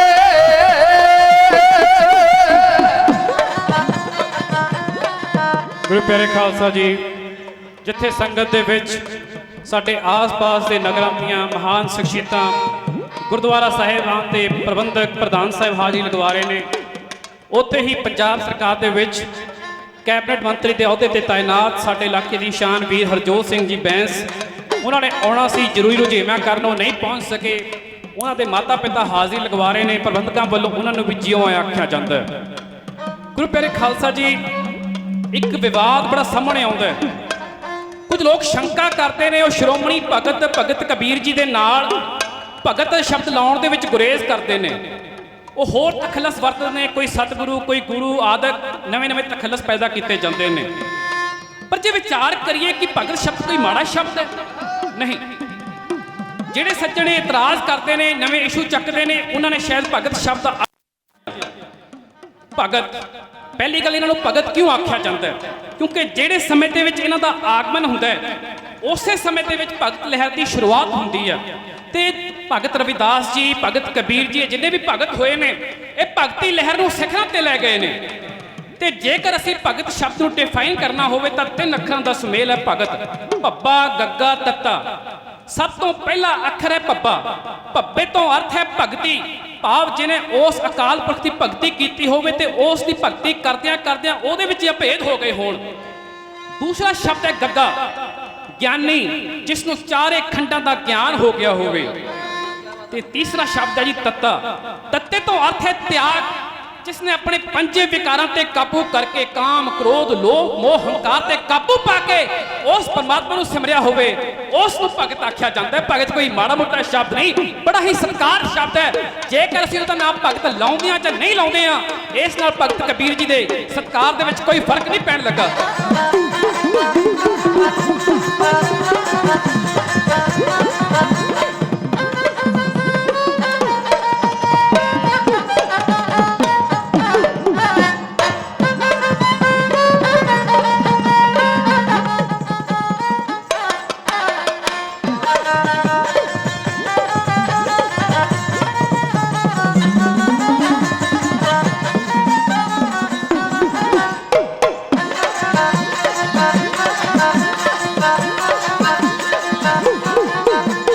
ਸਭ ਦੇਵ ਦੇ ਵਧਾਈ ਲੋਕੀ ਉੱਥੇ ਆਉਣ ਜੀ ਨੂਰੀ ਮੁਖੜੇ ਦਾ ਸਰ ਦਰਸ਼ਨ ਪਾਉਣ ਜੀ ਸਭ ਦੇਵ ਦੇ ਵਧਾਈ ਲੋਕੀ ਉੱਥੇ ਆਉਣ ਜੀ ਨੂਰੀ ਮੁਖੜੇ ਦਾ ਸਰ ਦਰਸ਼ਨ ਪਾਉਣ ਜੀ ਸਭ ਬਰਕਤਾਂ ਨੇ ਇਹਦੇ ਚ ਸਮਾਈਆਂ ਜੀ ਭਗਤ ਕਬੀਰ ਆ ਗਏ ਮਾਤਾ ਪਿਤਾ ਤਾਈ ਮਿਲਣ ਵਧਾਈਆਂ ਜੀ ਭਗਤ ਕਬੀਰ ਆ ਗਏ ਭਗਤ ਕਬੀਰ ਆ ਗਏ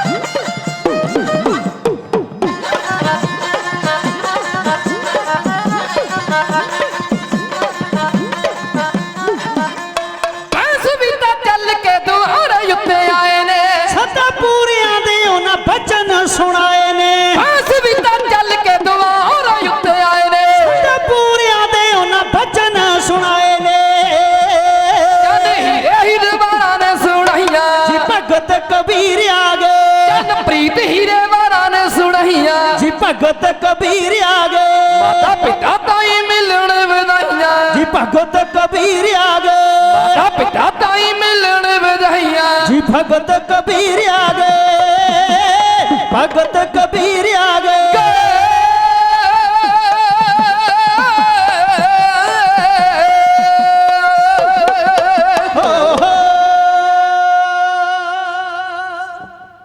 ਬਨਾਰਸ ਕਾਸ਼ੀ ਦੀ ਉਹ ਧਰਤੀ ਜਿਸ ਨੂੰ ਬੜਾ ਪਵਿੱਤਰ ਮੰਨਿਆ ਜਾਂਦਾ ਹੈ, ਜਿਸ ਦੇ ਬਾਬਤ ਇਹ ਆਖਿਆ ਜਾਂਦਾ ਹੈ ਕਿ ਕਿਸੇ ਸੱਜਣ ਨੇ ਜੇ ਕਿਤੇ ਪੂਰਬਲੇ ਜਨਮਾਂ ਦੇ ਵਿੱਚ ਚੰਗੇ ਕਰਮ ਕੀਤੇ ਹੋਣ ਤਾਂ ਇਸ ਧਰਤੀ ਦਾ ਜਨਮ ਪ੍ਰਾਪਤ ਹੁੰਦਾ ਹੈ ਤੇ ਜਿਹੜਾ ਇੱਥੇ ਮੌਤ ਨੂੰ ਪ੍ਰਾਪਤ ਕਰਦਾ ਹੈ ਉਹ ਸਿੱਧਾ ਸੁਰਗਪੁਰੀ ਨੂੰ ਜਾਂਦਾ ਹੈ। ਪਰ ਸ਼੍ਰੋਮਣੀ ਭਗਤ ਕਬੀਰ ਜੀ ਨੇ ਇਹ ਜਿਹੜਾ ਭਰਮ ਫੈਲਿਆ ਹੋਇਆ ਸੀ ਇਹਦਾ ਵੀ ਖੰਡਨ ਕੀਤਾ। ਸਾਰੀ ਉਮਰ ਬਨਾਰਸ ਕਾਸ਼ੀ ਵਿੱਚ ਬਿਤਾ ਦਿੱਤੀ ਪਰ ਜਦੋਂ ਅੰਤਮ ਵੇਲਾ ਆਇਆ ਤਾਂ ਮਹਗਰ ਸ਼ਹਿਰ ਚਲੇ ਗਏ। ਸੋ ਗੁਰੂ ਪਿਆਰੇ ਖਾਲਸਾ ਜੀ, ਅੱਜ ਜਦੋਂ ਇਸ ਧਰਤੀ ਦੇ ਉੱਤੇ ਸ਼੍ਰੋਮਣੀ ਭਗਤ ਬਾਬਾ ਕਬੀਰ ਜੀ ਦਾ ਆਗਮਨ ਹੋਇਆ ਤਾਂ ਇਸ ਧਰਤੀ ਦੇ ਹੋਰ ਭਾਗ ਚਮਕ ਗਏ। ਹੁਣ ਸਮਾਂ ਆਇਆ ਜਦੋਂ ਨਾਮਕਰਨ ਹੋਣਾ, ਕਿਉਂ ਇਹ ਸਮਾਂ ਐਸਾ ਹੈ ਜਦੋਂ ਜਿਹੜਾ ਮੁਸਲਮਾਨ ਧਰਮ ਸੀ ਉਹ ਭਾਰਤ ਦੇ ਵਿੱਚ ਪੈਰ ਜਮਾ ਰਿਹਾ ਸੀ ਤੇ ਜਿਹੜੇ ਬਹੁਤਾਤ ਹਿੰਦੂ ਸਨ ਸ਼ੂਦਰ ਕਾਸਟ ਦੇ ਉਹ ਮੁਸਲਮਾਨ ਧਰਮ ਅਪਣਾਉਂਦੇ ਜਾ ਰਹੇ ਸਨ। ਕੀ ਕਾਰਨ ਸੀ? ਦੋ ਪ੍ਰਮੁੱਖ ਕਾਰਨ ਸਨ। ਸਭ ਤੋਂ ਪਹਿਲਾ ਕਾਰਨ ਸੀ ਹਿੰਦੂਵਾਦ, ਬ੍ਰਾਹਮਣਵਾਦ ਦੀ ਕੱਟੜਤਾ। ਸ਼ੂਦਰਾਂ ਦੇ ਨਾਲ ਵਿਤਕਰਾ ਕੀਤਾ ਜਾਂਦਾ ਸੀ ਤੇ ਦੂਜੇ ਪਾਸੇ ਜਿਹੜਾ ਇਸਲਾਮ ਧਰਮ ਸੀ ਉਹ ਬਰਾਬਰਤਾ ਦਾ ਸੰਦੇਸ਼ ਦਿੰਦਾ ਸੀ। ਜਿਹੜੇ ਸ਼ੂਦਰ ਹਿੰਦੂ ਇਹਨਾਂ ਦੇ ਧਰਮ ਵਿੱਚ ਕਨਵਰਟ ਹੋ ਜਾਂਦੇ ਸਨ ਉਹਨਾਂ ਨੂੰ ਬੜਾ ਆਦਰ ਮਾਣ ਸਤਿਕਾਰ ਦਿੱਤਾ ਜਾਂਦਾ ਸੀ ਤੇ ਆਪਸੀ ਰੋਟੀ ਬੇਟੀ ਦੀ ਸਾਂਝ ਵੀ ਰੱਖੀ ਜਾਂਦੀ ਸੀ। ਇਸੇ ਕਾਰਨ ਨੀਰੋ ਤੇ ਨੀਮਾ ਦਾ ਵੀ ਧਰਮ ਪਰਿਵਰਤਨ ਹੋ ਗਿਆ ਤੇ ਉਹ ਵੀ ਮੁਸਲਮਾਨ ਧਰਮ ਨੂੰ ਬਿਲੋਂਗ ਕਰਦੇ ਨੇ। ਮੁਸਲਮਾਨ ਧਰਮ ਦੇ ਮੁਤਾਬਕ ਹੁਣ ਬੱਚੇ ਦਾ ਨਾਮਕਰਨ ਕੀਤਾ ਜਾਣਾ। ਕਾਜੀ ਸਾਹਿਬ ਨੂੰ ਬੁਲਾਇਆ ਗਿਆ। ਕਾਜੀ ਸਾਹਿਬ ਆਉਂਦੇ ਨੇ, ਆਪਣੀਆਂ ਆਇਤਾਂ ਫੋਲਦੇ ਨੇ, ਕੁਰਾਨ ਸ਼ਰੀਫ ਨੂੰ ਫੋਲਦੇ ਨੇ ਤੇ ਨਾਮ ਨਿਕਲਿਆ ਕਬੀਰ। ਕਬੀਰ ਦਾ ਅਰਥ ਹੈ ਸਭ ਤੋਂ ਵੱਡਾ ਪਰਮਾਤਮਾ ਦੀ ਉਪਾਧੀ ਹੁੰਦੀ ਹੈ, ਉਸ ਨੂੰ ਕਬੀਰ ਆਖਿਆ ਜਾਂਦਾ ਹੈ। ਜਦੋਂ ਕਾਜੀ ਸਾਹਿਬ ਨੇ ਨਾਮ ਵੇਖਿਆ ਮਨ ਦੇ ਵਿੱਚ ਸ਼ੰਕਾ ਪ੍ਰਗਟ ਹੋ ਗਿਆ। ਕਹਿੰਦਾ ਸ਼ੂਦਰਾਂ ਦੇ ਘਰ ਦਾ ਬੱਚਾ ਇੰਨਾ ਮਹਾਨ ਨਾਮ ਕਿਵੇਂ ਹੋ ਸਕਦਾ ਹੈ? ਉਸਨੇ 2-3 ਵਾਰ ਹੋਰ ਟਰਾਈ ਕੀਤੀ, ਹਰ ਵਾਰ ਇਹੋ ਨਾਮ ਨਿਕਲਿਆ। ਗੱਲ ਚਾਰੇ ਪਾਸੇ ਫੈਲ ਗਈ। 4-5 ਕਾਜ਼ੀ ਹੋਰ ਆਏ, ਉਹਨਾਂ ਵੀ ਕੋਸ਼ਿਸ਼ ਕੀਤੀ ਤਾਂ ਵੀ ਇਹੋ ਨਾਮ ਨਿਕਲਿਆ। ਹੁਣ ਇਹਨਾਂ ਨੇ ਫੈਸਲਾ ਕੀਤਾ ਕਿ ਕਿਸੇ ਨਾ ਕਿਸੇ ਤਰੀਕੇ ਸ਼ੂਦਰ ਸਮਾਜ ਨੂੰ ਮਾਣ ਮਿਲਣ ਤੋਂ ਬਚਾਇਆ ਜਾਵੇ ਤੇ ਕਿਸੇ ਨਾ ਕਿਸੇ ਤਰੀਕੇ ਕਬੀਰ ਨੂੰ ਮਾਰ ਦਿੱਤਾ ਜਾਵੇ। ਇਹਨਾਂ ਨੇ ਮਾਰਨ ਦਾ ਯਤਨ ਕੀਤਾ ਪਰ ਕਾਮਯਾਬ ਨਾ ਹੋ ਸਕੇ। ਅੰਤ ਕਬੀਰ ਸਾਹਿਬ ਦਾ ਨਾਮ ਕਬੀਰ ਤਜਵੀਜ਼ ਕੀਤਾ ਗਿਆ। ਹੁਣ ਵੱਡੇ ਹੋ ਰਹੇ ਨੇ, ਬਚਪਨ ਦੇ ਵਿੱਚ ਸਾਥੀਆਂ ਨਾਲ ਖੇਡਦੇ ਨੇ, ਖੇਡਦਿਆਂ ਆਪਣੇ ਜਿਹੜੇ ਹਿੰਦੂ ਅਤੇ ਮੁਸਲਮਾਨ ਸਾਥੀ ਹੁੰਦੇ ਸਨ ਉਹਨਾਂ ਨੂੰ ਨਿਰਾਸ਼ ਕਰ ਦਿੰਦੇ। ਜਦੋਂ ਮੁਸਲਮਾਨਾਂ ਨਾਲ ਖੇਡਦੇ ਤਾਂ ਮੁਖ ਤੋਂ ਰਾਮ ਨਾਮ ਉਚਾਰਦੇ, ਉਹ ਪਰੇਸ਼ਾਨ ਹੋ ਜਾਂਦੇ, ਤੇ ਜਦੋਂ ਹਿੰਦੂਆਂ ਨਾਲ ਖੇਡਦੇ ਤਾਂ ਮੱਥੇ ਦੇ ਉੱਤੇ ਤਿਲਕ ਲਾ ਲੈਂਦੇ, ਜਿਸ ਨਾਲ ਹਿੰਦੂ ਵੀਰ ਪਰੇਸ਼ਾਨ ਹੋ ਜਾਂਦੇ ਕਿ ਮੁਸਲਮਾਨਾਂ ਦਾ ਲੜਕਾ ਹੋ ਕੇ ਸਾਡੇ ਧਰਮ ਦੀ ਬੇਅਦਬੀ ਕਰਦਾ ਹੈ। ਬਚਪਨ ਦਾ ਇੱਕ ਸਾਥੀ ਸੀ ਰਹੀਮ, ਅਚਾਨਕ ਬਹੁਤ ਬਿਮਾਰ ਹੋ ਗਿਆ, ਮੰਜੇ ਤੋਂ ਉੱਠ ਹੀ ਨਹੀਂ ਰਿਹਾ। ਮਾਂ ਨੇ ਬਥੇਰੇ ਯਤਨ ਕੀਤੇ ਪੁੱਤ ਨੂੰ ਉਠਾਉਣ ਤੇ, ਪਰ ਪੁੱਤ ਉੱਠ ਨਹੀਂ ਰਿਹਾ। ਬਚਣ ਦੀ ਕੋਈ ਗੁੰਜਾਇਸ਼ ਨਾ ਰਹੀ। ਭਗਤ ਕਬੀਰ ਜੀ ਘਰੇ ਆਏ, ਆਪਣੇ ਮਿੱਤਰ ਨੂੰ ਆਵਾਜ਼ ਮਾਰਦੇ ਨੇ। ਮਾਂ ਨੇ ਸਾਰੀ ਗੱਲ ਸਮਝਾਈ, ਕਹਿੰਦੀ ਮੈਂ ਰਾਤ ਦੀ ਆਵਾਜ਼ਾਂ ਮਾਰ ਰਹੀ ਹਾਂ, ਮੇਰੀਆਂ ਆਵਾਜ਼ਾਂ ਮਾਰਨ ਤੇ ਉੱਠ ਹੀ ਨਹੀਂ ਰਿਹਾ, ਪਤਾ ਨਹੀਂ ਕਿਉਂ ਸੁੱਤਾ ਪਿਆ, ਨਾ ਤੇ ਕੁਝ ਦੱਸ ਰਿਹਾ ਨਾ ਕੁਝ ਬੋਲ ਰਿਹਾ। ਕਬੀਰ ਜੀ ਅੰਦਰ ਜਾਂਦੇ ਨੇ, ਅੰਦਰ ਜਾ ਕੇ ਆਪਣੇ ਮਿੱਤਰ ਨੂੰ ਬਾਹੋਂ ਫੜ ਕੇ ਹਿਲਾਉਣਾ ਦਿੰਦੇ ਨੇ, ਕਹਿੰਦੇ ਰਹੀਮ ਬਈ ਕੀ ਗੱਲ, ਤੂੰ ਉੱਠਦਾ ਕਿਉਂ ਨਹੀਂ, ਤੈਨੂੰ ਤਕਲੀਫ ਕੀ ਹੈ, ਤੈਨੂੰ ਮਰਜ਼ ਕੀ ਹੈ।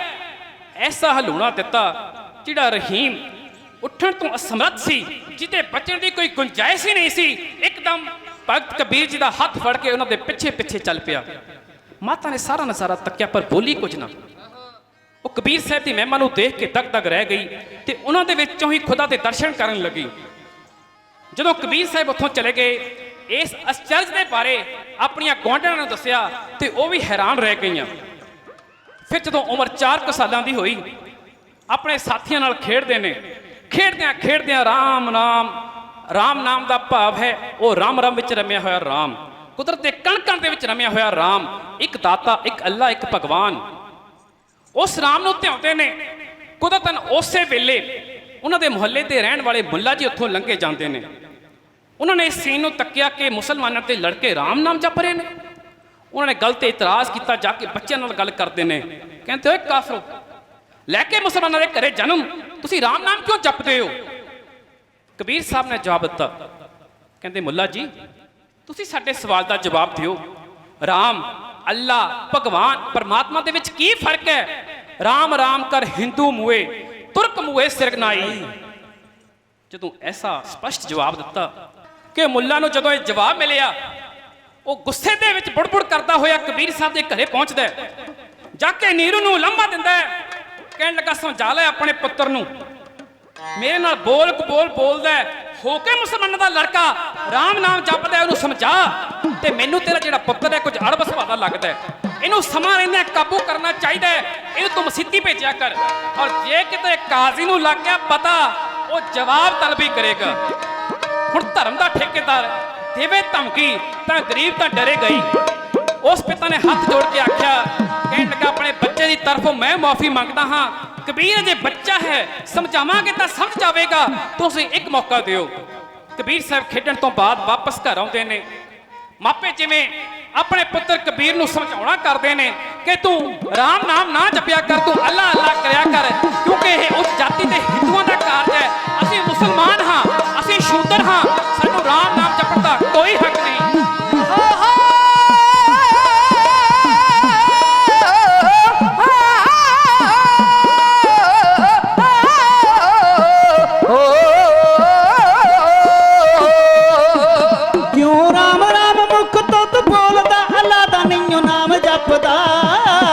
ਅੱਲਾ ਦਾ ਨਹੀਂ ਨਾਮ ਜਪਦਾ, ਉਹ ਕਿਉਂ ਰਾਮ ਮੁਖ ਤੋਂ ਤੂੰ ਬੋਲਦਾ, ਅੱਲਾ ਦਾ ਨਹੀਂ ਨਾਮ ਜਪਦਾ, ਅੱਲਾ ਦਾ ਨਹੀਂ ਨਾਮ ਜਪਦਾ।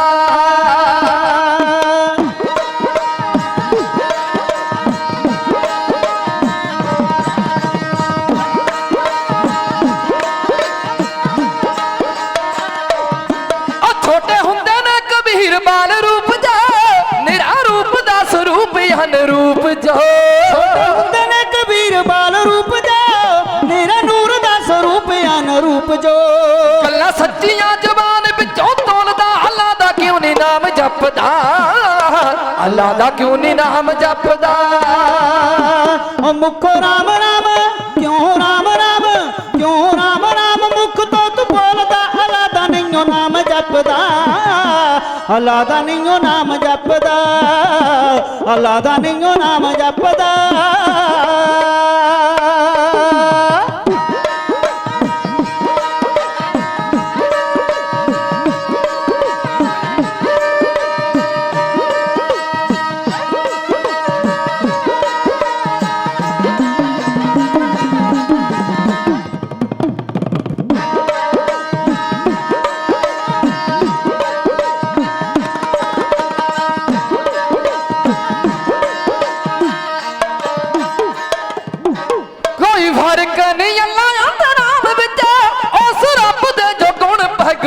ਵਿੱਚ ਫਰਕ ਨਹੀਂ ਅੱਲਾ ਤੇ ਰਾਮ ਵਿੱਚ, ਉਸ ਰੱਬ ਦੇ ਜੋ ਗੁਣ ਭਗਵਾਨ ਵਿੱਚ।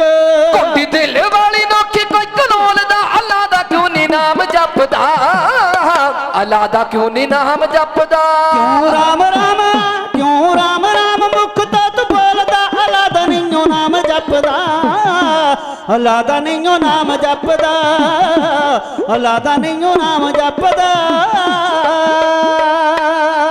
ਮੁੱਲਾ ਸੋਹਣਿਆ ਜਾ ਮੁਖੋ ਰਾਮ ਰਾਮ ਹੈ, ਉਹ ਤਾਂ ਦਿਲੋਂ ਪੂਰਾ ਹੋਇਆ ਪਰੇਸ਼ਾਨ ਹੈ। ਮੁੱਲਾ ਸੋਹਣਿਆ ਜਾ ਮੁਖੋ ਰਾਮ ਰਾਮ ਹੈ, ਉਹ ਤਾਂ ਦਿਲੋਂ ਪੂਰਾ ਹੋਇਆ ਪਰੇਸ਼ਾਨ ਹੈ। ਜਾ ਕੇ ਨੀਰੂ ਸਾਹਮਣੇ ਮੁੱਕ ਤੇ ਟਟੋਲਦਾ, ਅੱਲਾ ਦਾ ਕਿਉਂ ਨੀ ਨਾਮ ਜਪਦਾ, ਅੱਲਾ ਦਾ ਕਿਉਂ ਨੀ ਨਾਮ ਜਪਦਾ। ਕਿਉਂ ਰਾਮ ਰਾਮ ਮੁਖ ਤੋਂ ਤੂੰ ਬੋਲਦਾ, ਅੱਲਾ ਦਾ ਨਹੀਂਓ ਨਾਮ ਜਪਦਾ, ਅੱਲਾ ਦਾ ਨਹੀਂਓ ਨਾਮ ਜਪਦਾ।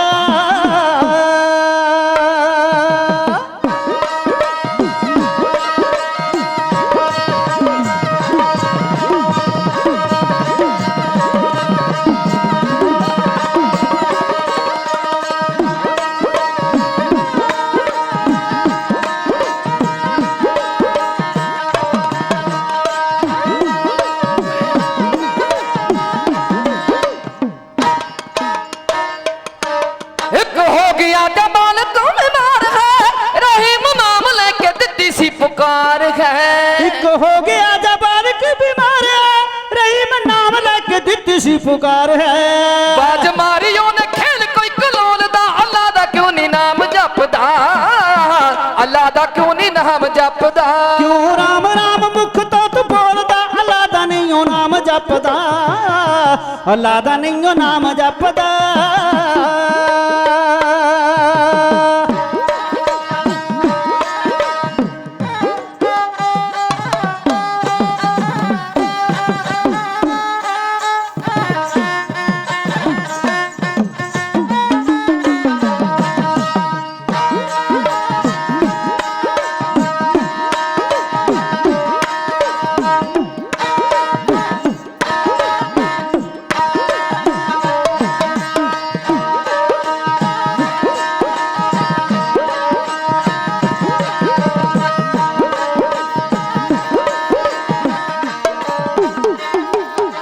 ਨੀਰੂ ਸਮਝ ਆਵੇ ਬੇਟਾ ਗੱਲ ਮੰਨ ਤੂੰ, ਲੈ ਅੱਲਾ ਦੀ ਸਿਫਤ ਲੜ ਬੰਨ ਤੂੰ। ਨੀਰੂ ਸਮਝ ਆਵੇ ਬੇਟਾ ਗੱਲ ਮੰਨ ਤੂੰ, ਹੋ ਲੈ ਅੱਲਾ ਦੀ ਸਿਫਤ ਲੜ ਬੰਨ ਤੂੰ। ਪੈਸ ਲਿਖਦੇ ਨੇ ਛੰਦ ਅਨਮੋਲ ਦਾ, ਅੱਲਾ ਦਾ ਕਿਉਂ ਨੀ ਨਾਮ ਜਪਦਾ, ਅੱਲਾ ਦਾ ਕਿਉਂ ਨੀ ਨਾਮ ਜਪਦਾ। ਕਿਉਂ ਰਾਮ ਰਾਮ ਮੁਖ ਤੋਂ ਤੂੰ ਬੋਲਦਾ, ਅੱਲਾ ਦਾ ਨਹੀਂਓ ਨਾਮ ਜਪਦਾ, ਅੱਲਾ ਦਾ ਨਹੀਂਓ ਨਾਮ ਜਪਦਾ, ਅੱਲਾ ਦਾ ਨਹੀਂਓ ਨਾਮ ਜਪਦਾ।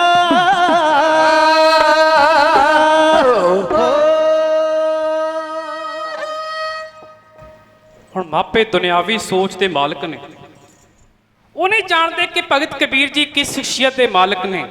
ਉਹ ਤਾਂ ਆਪ ਨਿਰੰਕਾਰ ਦਾ ਰੂਪ ਧਾਰ ਕੇ ਆਏ ਨੇ ਜਗ ਜਲਦੇ ਨੂੰ ਠਾਰਨ ਦੇ ਲਈ। ਗੁਰੂ ਪਿਆਰੇ ਖਾਲਸਾ ਜੀ, ਜਿੱਥੇ ਮੈਂ ਸ਼੍ਰੋਮਣੀ ਭਗਤ ਕਬੀਰ ਜੀ ਦੇ ਮੁੱਢਲੇ ਜੀਵਨ ਦੀ ਤੁਹਾਡੇ ਨਾਲ ਸਾਂਝ ਪਾਉਂਦਾ ਚੱਲਾਂਗਾ, ਉੱਥੇ ਨਾਲ ਹੀ ਨਾਲ ਉਹਨਾਂ ਸ਼ੰਕਿਆਂ ਤੇ ਵੀ ਜ਼ਿਕਰ ਕਰਦਾ ਚੱਲਾਂਗਾ ਜੋ ਭਗਤ ਕਬੀਰ ਜੀ ਦੇ ਬਾਬਤ ਫੈਲਾਏ ਜਾ ਰਹੇ ਨੇ। ਇੱਕ ਪੱਖ ਹੋਰ ਸਾਹਮਣੇ ਆਉਂਦਾ ਹੈ, ਕਈ ਸੱਜਣ ਆਖਦੇ ਨੇ ਕਿ ਸ਼੍ਰੋਮਣੀ ਭਗਤ ਕਬੀਰ ਜੀ ਨੇ ਗੁਰੂ ਨਾਨਕ ਦੇਵ ਜੀ ਨੂੰ ਆਪਣਾ ਸਿੱਖ ਥਾਪਿਆ। ਕੁਝ ਪੱਖ ਇਹ ਆਖਦੇ ਨੇ ਕਿ ਗੁਰੂ ਨਾਨਕ ਦੇਵ ਜੀ ਨੇ ਭਗਤ ਕਬੀਰ ਜੀ ਨੂੰ ਆਪਣਾ ਸਿੱਖ ਬਣਾਇਆ। ਪਰ ਇਹ ਦੋਵੇਂ ਪੱਖ ਨਿਰਆਧਾਰ ਨੇ। ਜਦੋਂ ਇਤਿਹਾਸ ਨੂੰ ਪੜ੍ਹੀਏ ਤਾਂ ਸਮਝ ਲੱਗਦੀ ਹੈ, ਪਤਾ ਚੱਲਦਾ ਹੈ ਕਿ ਧੰਨ ਗੁਰੂ ਨਾਨਕ ਦੇਵ ਜੀ ਮਹਾਰਾਜ ਜਦੋਂ ਜਗਤ ਜਲੰਧਰ ਨੂੰ ਠਾਰਨ ਦੇ ਲਈ 4 ਉਦਾਸੀਆਂ ਕਰਦੇ ਨੇ, ਉਦਾਸੀਆਂ ਦੇ ਦੌਰਾਨ ਜਦੋਂ ਉਹ ਬਨਾਸ ਕਾਸ਼ੀ ਦੀ ਧਰਤੀ ਵਿਖੇ ਪਹੁੰਚਦੇ ਨੇ ਤਾਂ ਉੱਥੇ ਜਾ ਕੇ ਸਭ ਤੋਂ ਪਹਿਲਾਂ ਪੰਡਿਤ ਚਤੁਰਦਾਸ ਦਾ ਉਧਾਰ ਕਰਦੇ ਨੇ। ਚਤੁਰਦਾਸ ਜਦੋਂ ਪ੍ਰਸੰਨ ਹੋਇਆ, ਖੁਸ਼ੀ ਦੇ ਵਿੱਚ ਆਣ ਕੇ ਉਹਨੇ ਰਾਮਾਨੰਦ ਨੂੰ ਸਾਰੀ ਖਬਰ ਸੁਣਾਈ। ਰਾਮਾਨੰਦ ਜੀ ਆਪਣੇ ਸਾਰੇ ਚੇਲਿਆਂ ਨੂੰ ਨਾਲ ਲੈ ਕੇ ਗੁਰੂ ਨਾਨਕ ਪਾਤਸ਼ਾਹ ਦੇ ਦਰਸ਼ਨ ਕਰਨ ਲਈ ਆਉਂਦੇ ਨੇ। ਉਹਨਾਂ ਚੇਲਿਆਂ ਦੇ ਵਿੱਚ, ਉਹਨਾਂ ਸ਼ਾਗਿਰਦਾਂ ਦੇ ਵਿੱਚ ਸ਼੍ਰੋਮਣੀ ਭਗਤ ਕਬੀਰ ਜੀ ਵੀ ਸਨ। ਇਹਨਾਂ ਦੋਵਾਂ ਦੀ ਮੁਲਾਕਾਤ ਹੋਈ ਹੈ, ਦੋਵਾਂ ਨੇ ਇੱਕ ਦੂਜੇ ਦਾ ਸਤਿਕਾਰ ਕੀਤਾ ਹੈ। ਪਰ ਨਾ ਤਾਂ ਗੁਰੂ ਨਾਨਕ ਦੇਵ ਜੀ ਗੁਰੂ ਭਗਤ ਕਬੀਰ ਮਹਾਰਾਜ ਦੇ ਸਿੱਖ ਬਣੇ ਤੇ ਨਾ ਭਗਤ ਕਬੀਰ ਜੀ ਗੁਰੂ ਨਾਨਕ ਪਾਤਸ਼ਾਹ ਦੇ ਸਿੱਖ ਬਣੇ। ਇਹਨਾਂ ਦੋਵਾਂ ਦਾ ਆਪੋ ਆਪਣਾ ਸਤਿਕਾਰ ਹੈ, ਦੋਵੇਂ ਸਤਿਕਾਰਯੋਗ ਨੇ। ਪਰ ਇਹਨਾਂ ਦੇ ਬਾਬਤ ਬੜੇ ਗਲਤ ਭਰਮ ਫੈਲਾਏ ਜਾ ਰਹੇ ਨੇ। ਮੈਂ ਗੱਲ ਕਰ ਰਿਹਾ ਸਾਂ ਕਿ ਮਾਪਿਆਂ ਨੂੰ ਸੋਝੀ ਨਹੀਂ ਕਿ ਉਹਨਾਂ ਦੇ ਘਰੇ ਕਿਸ ਪੁੱਤਰ ਨੇ ਜਨਮ ਲਿਆ। ਉਮਰ ਕੁਝ ਵੱਡੀ ਹੋਈ, ਕਿਉਂਕਿ ਜਿਹੜੀ ਜਾਤ ਦੇ ਵਿੱਚ ਉਹਨਾਂ ਦਾ ਜਨਮ ਹੋਇਆ ਉਸ ਜਾਤ ਦਾ ਨਾਮ ਸੀ ਜੁਲਾਹਾ। ਇਹ ਸ਼ਬਦ ਕਿੱਥੋਂ ਆਇਆ? ਇਹ ਫਾਰਸੀ ਭਾਸ਼ਾ ਦਾ ਸ਼ਬਦ ਹੈ ਜੁਲਾਹ। ਜੁਲਾਹ ਤੋਂ ਇਹ ਸ਼ਬਦ ਬਣਿਆ ਜੁਲਾਹਾ, ਜਿਸ ਦਾ ਅੰਗਰੇਜ਼ੀ ਅਨੁਵਾਦ ਹੈ ਵੀਵਰ ਤੇ ਹਿੰਦੀ ਅਨੁਵਾਦ ਹੈ ਤਾਂਤੀ, ਭਾਵ ਧਾਗੇ ਦਾ ਇੱਕ ਗੋਲਾ, ਇੱਕ ਸੱਥਾ। ਸੋ ਭਗਤ ਕਬੀਰ ਜੀ ਨੇ ਜਦੋਂ ਇਸ ਜਾਤ ਦੇ ਵਿੱਚ ਜਨਮ ਲਿਆ, ਲੋਕੀ ਉਹਨਾਂ ਦੀ ਜਾਤ ਦੇ ਉੱਤੇ ਭੱਦੇ ਕਮੈਂਟ ਕਰਦੇ ਸਨ ਤੇ ਆਪਣੀ ਜਾਤ ਦੇ ਬਾਬਤ ਬੋਲਦੇ ਹੋਏ ਭਗਤ ਕਬੀਰ ਜੀ ਕਹਿੰਦੇ ਨੇ, ਕਬੀਰ ਇਸ ਜਾਤ ਕੋ ਮੈਂ ਬਲਿਹਾਰ। ਤੇ ਭਗਤ ਕਬੀਰ ਜੀ ਨੇ ਉਸ ਜਾਤ ਦੇ ਵਿੱਚ ਜਨਮ ਲੈ ਕੇ ਆਪਣੇ ਭਗਤੀ ਦਾ ਜਿਹੜਾ ਮਿਸ਼ਨ ਸੀ ਉਸ ਨੂੰ ਲਗਾਤਾਰ ਜਾਰੀ ਰੱਖਿਆ। ਉਮਰ 6 ਸਾਲਾਂ ਦੀ ਹੋਈ, ਨਿੱਕੇ ਨਿੱਕੇ ਹੱਥਾਂ ਦੇ ਨਾਲ ਮਾਪੇ ਹੁਣ ਕੱਪੜੇ ਬੁਣਨ ਦੀ ਕਿਰਤ ਕਰਿਆ ਕਰਦੇ ਸਨ। ਮਾਪਿਆਂ ਦੇ ਨਾਲ ਕਿਰਤ ਦੇ ਵਿੱਚ ਹੱਥ ਵਟਾਉਣ ਲੱਗੇ। ਮਾਪਿਆਂ ਦੀ ਖੁਸ਼ੀ ਦਾ ਉਦੋਂ ਕੋਈ ਟਿਕਾਣਾ ਨਹੀਂ ਰਹਿੰਦਾ ਜਦੋਂ ਉਹਨਾਂ ਦਾ ਪੁੱਤਰ ਆਪਣੇ ਪਿਤਾ ਪੁਸ਼ਤੀ ਧੰਦੇ ਦੇ ਵਿੱਚ ਹੱਥ ਵਟਾਉਣ ਲੱਗ ਪਵੇ। ਕਬੀਰ ਜੀ ਨਿੱਕੇ ਨਿੱਕੇ ਹੱਥਾਂ ਦੇ ਨਾਲ ਮਾਪਿਆਂ ਨਾਲ ਹੱਥ ਵਟਾਉਂਦੇ, ਕਦੇ ਵੀ ਧਾਗਾ ਨਾ ਟੁੱਟਦਾ ਤੇ ਕਿਰਤ ਕਰਦਿਆਂ ਕਰਦਿਆਂ ਵੀ ਸੁਰਤ ਉਸ ਪ੍ਰਭੂ ਨਾਲ ਜੋੜੀ ਰੱਖਦੇ, ਮੁੱਖੋਂ ਰਾਮ ਨਾਮ ਜਪਦੇ ਰਹਿੰਦੇ।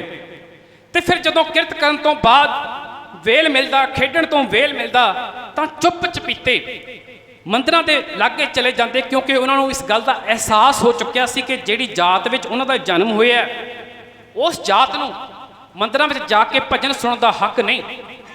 ਮੈਂ ਗੱਲ ਹੋਰ ਸਪਸ਼ਟ ਕਰਦਾ ਚੱਲਾਂ, ਕੋਈ ਜਾਤ ਨੀਵੀਂ ਨਹੀਂ ਹੁੰਦੀ।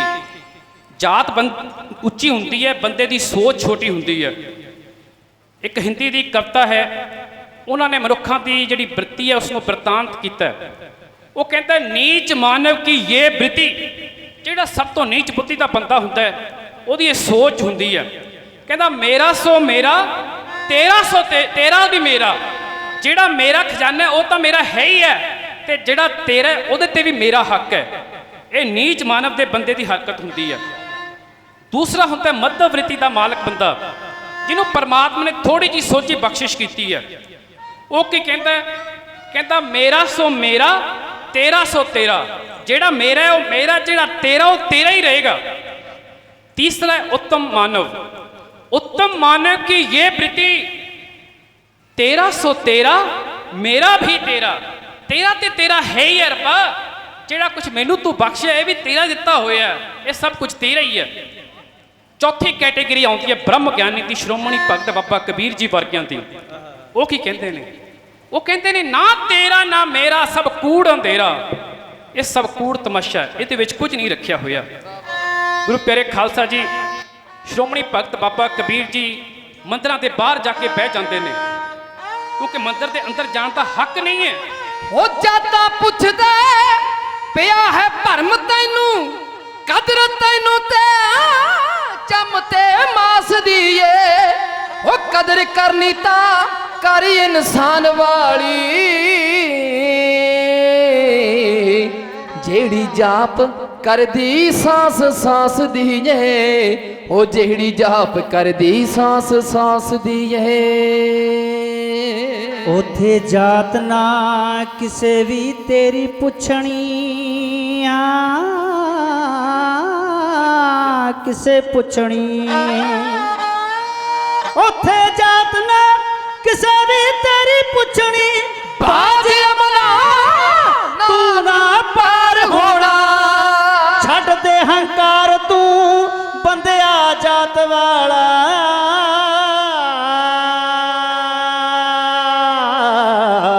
ਤੇਰਾ ਕੁਝ ਨਾ ਐਵੇਂ ਸਵਾਰ ਹੋਣਾ।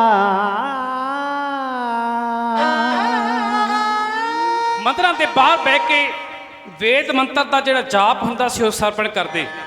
ਲੋਕੀ ਆਉਣ ਭੱਦੇ ਭੱਦੇ ਕਮੈਂਟ ਕਰਨ, ਕਹਿੰਦੇ ਕੌਣ ਹੈ ਬਾਲਕ ਮੰਦਰ ਦੇ ਬਾਹਰ ਬੈਠਾ ਰਹਿੰਦਾ ਹੈ। ਕਿਉਂਕਿ ਜਿਹੜੇ ਰੱਬ ਦੇ ਪਿਆਰੇ ਹੁੰਦੇ ਨੇ ਨਾ, ਉਹਨਾਂ ਨੂੰ ਧੱਕੇ ਹੀ ਖਾਣੇ ਪੈਂਦੇ ਨੇ। ਉਦਾਹਰਨ ਦੇ ਤੌਰ ਤੇ ਭਗਤ ਨਾਮਦੇਵ ਜੀ, ਜਾਤ ਦੇ ਭਾਣਿਆਂ ਨੇ ਉਹਨੂੰ ਮੰਦਰ ਦੇ ਵਿੱਚੋਂ ਬਾਹਰ ਕੱਢ ਦਿੱਤਾ ਕਿ ਤੂੰ ਸ਼ੂਦਰ ਹੈ, ਤੈਨੂੰ ਨਾਮ ਜਪਣ ਦਾ ਕੋਈ ਹੱਕ ਨਹੀਂ। ਮੰਦਰ ਦੇ ਬਾਹਰ ਬੈਠ ਕੇ ਉਸ ਦਾਤੇ ਨਾਲ ਸ਼ਿਕਵਾ ਕਰਦੇ ਨੇ, ਇਹ ਦਾਤਿਆ ਮੇਰਾ ਕੀ ਕਸੂਰ, ਤੂੰ ਮੈਨੂੰ ਸ਼ੂਦਰਾਂ ਦੇ ਘਰੇ ਕਿਉਂ ਜਨਮ ਦਿੱਤਾ? ਮੈਂ ਤੇ ਤੇਰਾ ਨਾਮ ਧਿਆਉਣਾ ਚਾਹੁੰਦਾ ਸੀ, ਪਰ ਇਹ ਜਾਤਾਂ ਦੇ ਭਾਣੀ ਲੋਕ ਮੈਨੂੰ ਤੇਰਾ ਨਾਮ ਨਹੀਂ ਜਪਣ ਦਿੰਦੇ। ਫਿਰ ਐਸੀ ਨਾਮ ਦੀ ਮਸਤੀ ਛਾਈ, ਮੰਦਰ ਦੇ ਅੰਦਰ ਬੈਠੇ ਹੋਏ ਲੋਕ ਖੜਤਾਲਾਂ ਖੜਕਾ ਰਹੇ ਨੇ ਤੇ ਭਗਤ ਨਾਮਦੇਵ ਜੀ ਹੱਥ ਦੇ ਵਿੱਚ ਦੋ ਚੱਪਲਾਂ ਸਨ, ਆਨੰਦ ਦੇ ਵਿੱਚ ਆ ਕੇ ਉਹਨਾਂ ਚੱਪਲਾਂ ਨੂੰ ਹੀ ਖੜਕਾਉਣ ਲੱਗ ਪਏ ਤੇ ਜਾਤ ਮਾਨੀ ਨੂੰ ਗੁੱਸਾ ਆਇਆ। ਉਹਨਾਂ ਨੇ ਧੱਕੇ ਮਾਰ ਕੇ ਜਦੋਂ ਕੱਢਣ ਲੱਗੇ ਤਾਂ ਉਸੇ ਵਕਤ ਭਗਵਾਨ ਨੇ ਸਾਖਸ਼ਾਤ ਪ੍ਰਗਟ ਹੋ ਕੇ ਉਸ ਡੇਰੇ ਨੂੰ, ਉਸ ਮੰਦਰ ਨੂੰ ਹੀ ਘੁਮਾ ਕੇ ਰੱਖ ਦਿੱਤਾ।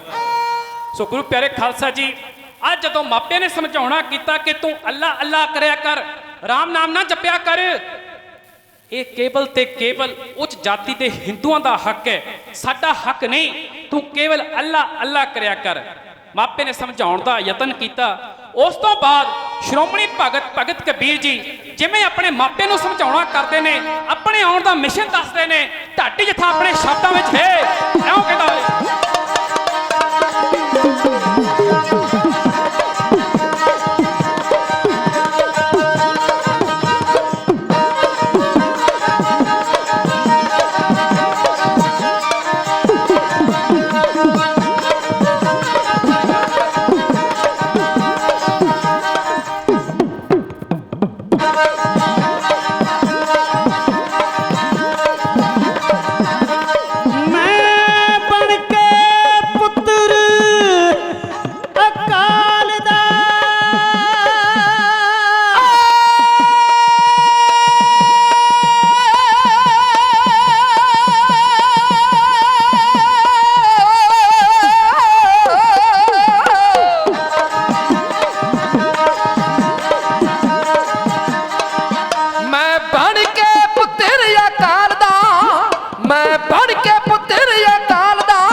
ਗਿਆ ਧਰਤੀ ਦੇ ਉੱਤੇ ਆ,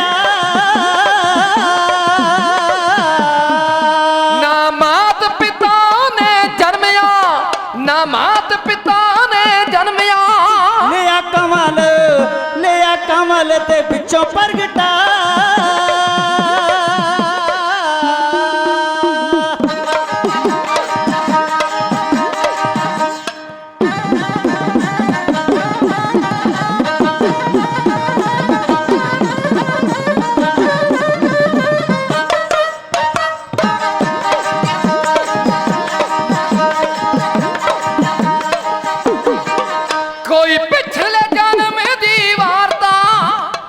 ਪਿਛਲੇ ਜਨਮ ਦੀ ਵਾਰਤਾ,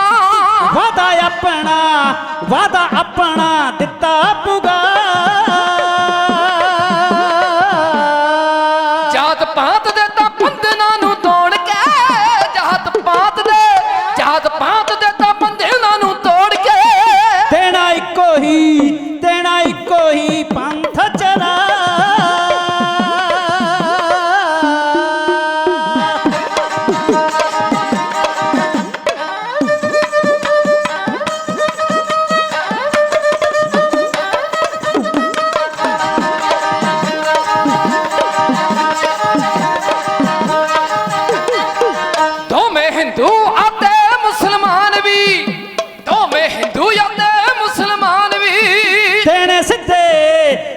ਸਿੱਧੇ ਰਸਤੇ ਪਾ, ਆ ਛੱਡਾ ਦੇ ਕੇ ਨਾਮ ਦਾ, ਆ ਛੱਡਾ ਬਈ, ਆ ਛੱਡਾ ਦੇ ਕੇ ਨਾਮ ਦਾ, ਸਾਰੇ ਦੇਣੀ ਠੰਡ ਵਰਤਾ,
ਤੁਸੀਂ ਦੇ ਕੇ ਸੇਧ ਸਮਾਜ ਨੂੰ ਪਾਉਣਾ ਗੁਰਮਤ ਗਾਡੀ ਰਾ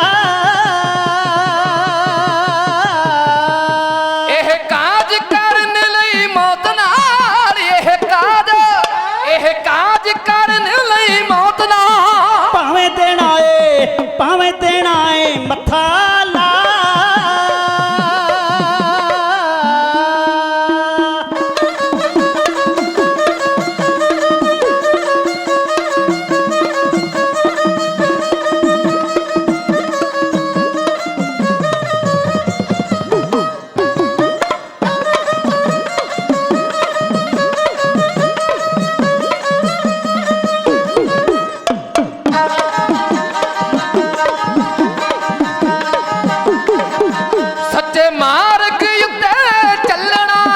ਸੱਚੇ ਮਾਰਗ ਉੱਤੇ ਮੈਂ ਚੱਲਣਾ ਤਿੱਖੇ ਸੂਲਾਂ ਦੀ ਸੇਜ ਵਿਸ਼ਾ ਮੈਂ ਤੇਰੇ ਭਰੋਸੇ ਬੈਸਵੇ ਮੈਂ ਤੇਰੇ ਭਰੋਸੇ ਬੈਸਵੇ ਚੰਨ ਲਵਾਂਗਾ ਓਟ ਤਿਕਾ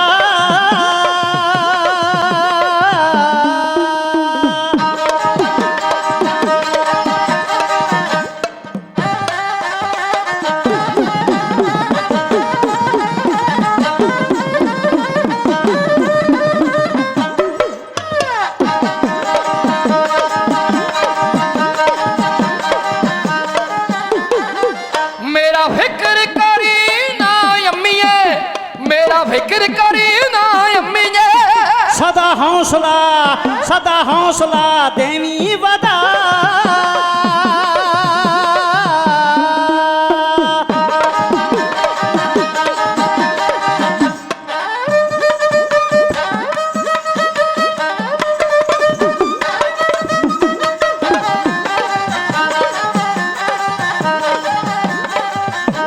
ਲਿਖਵਾਰਾ ਢਾਡੀ ਹੀਰਾ ਪ੍ਰੀਤ ਗਾਉਣਗੇ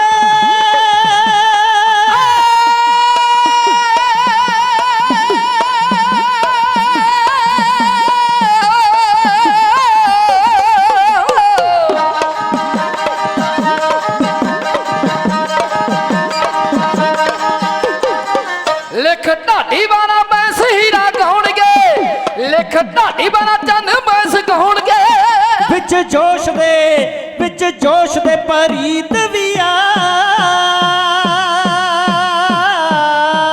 ਹੱਥ ਤਾਂ ਬੰਨਦੇ ਆਂ ਜੀ ਅਰਜ਼ਾ ਕਰਦੇ ਤੇਰੀਆਂ ਹੱਥ ਤਾਂ ਬੰਨਦੇ ਆਂ ਜੀ ਅਰਜ਼ਾ ਕਰਦੇ ਤੇਰੀਆਂ ਆਓ ਸਾਰੀ ਸੰਗਤ ਕਹਿ ਦਿਓ ਗੱਜ ਕੇ ਕਹਿ ਦਿਓ ਵਾਹਿਗੁਰੂ ਵਾਹਿਗੁਰੂ ਵਾਹਿਗੁਰੂ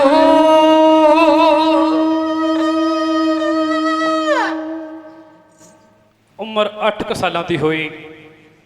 ਆਸ ਪੜੋਸ ਦੇ ਜਿਹੜੇ ਲੋਕ ਸਨ ਉਹ ਕਿ ਨੀਰੋ ਤੇਰੀ ਮਾਂ ਨੂੰ ਸਲਾਹਾਂ ਦਿੰਦੇ ਨੇ, ਕਹਿੰਦੇ ਤੇਰਾ ਬੱਚਾ 8 ਸਾਲਾਂ ਦਾ ਹੋ ਗਿਆ। ਮੁਸਲਮਾਨ ਧਰਮ ਦੇ ਮੁਤਾਬਕ ਇਸ ਦੀ ਸੁਨਨਤ ਹੋਣ ਦੀ ਉਮਰ ਲੰਘਦੀ ਜਾ ਰਹੀ ਹੈ। ਤੁਸੀਂ ਛੇਤੀ ਤੋਂ ਛੇਤੀ ਕੋਈ ਯੋਗ ਦਿਨ ਵੇਖ ਕੇ ਸੁਨਨਤ ਦਾ ਦਿਨ ਪੱਕਾ ਕਰੋ। ਆਂਢੀਆਂ ਗੁਆਂਢੀਆਂ ਦੀ ਗੱਲ ਮੰਨ ਕੇ ਮਾਪਿਆਂ ਵੱਲੋਂ ਇਹ ਦਿਨ ਫਿਕਸ ਕਰ ਦਿੱਤਾ ਗਿਆ।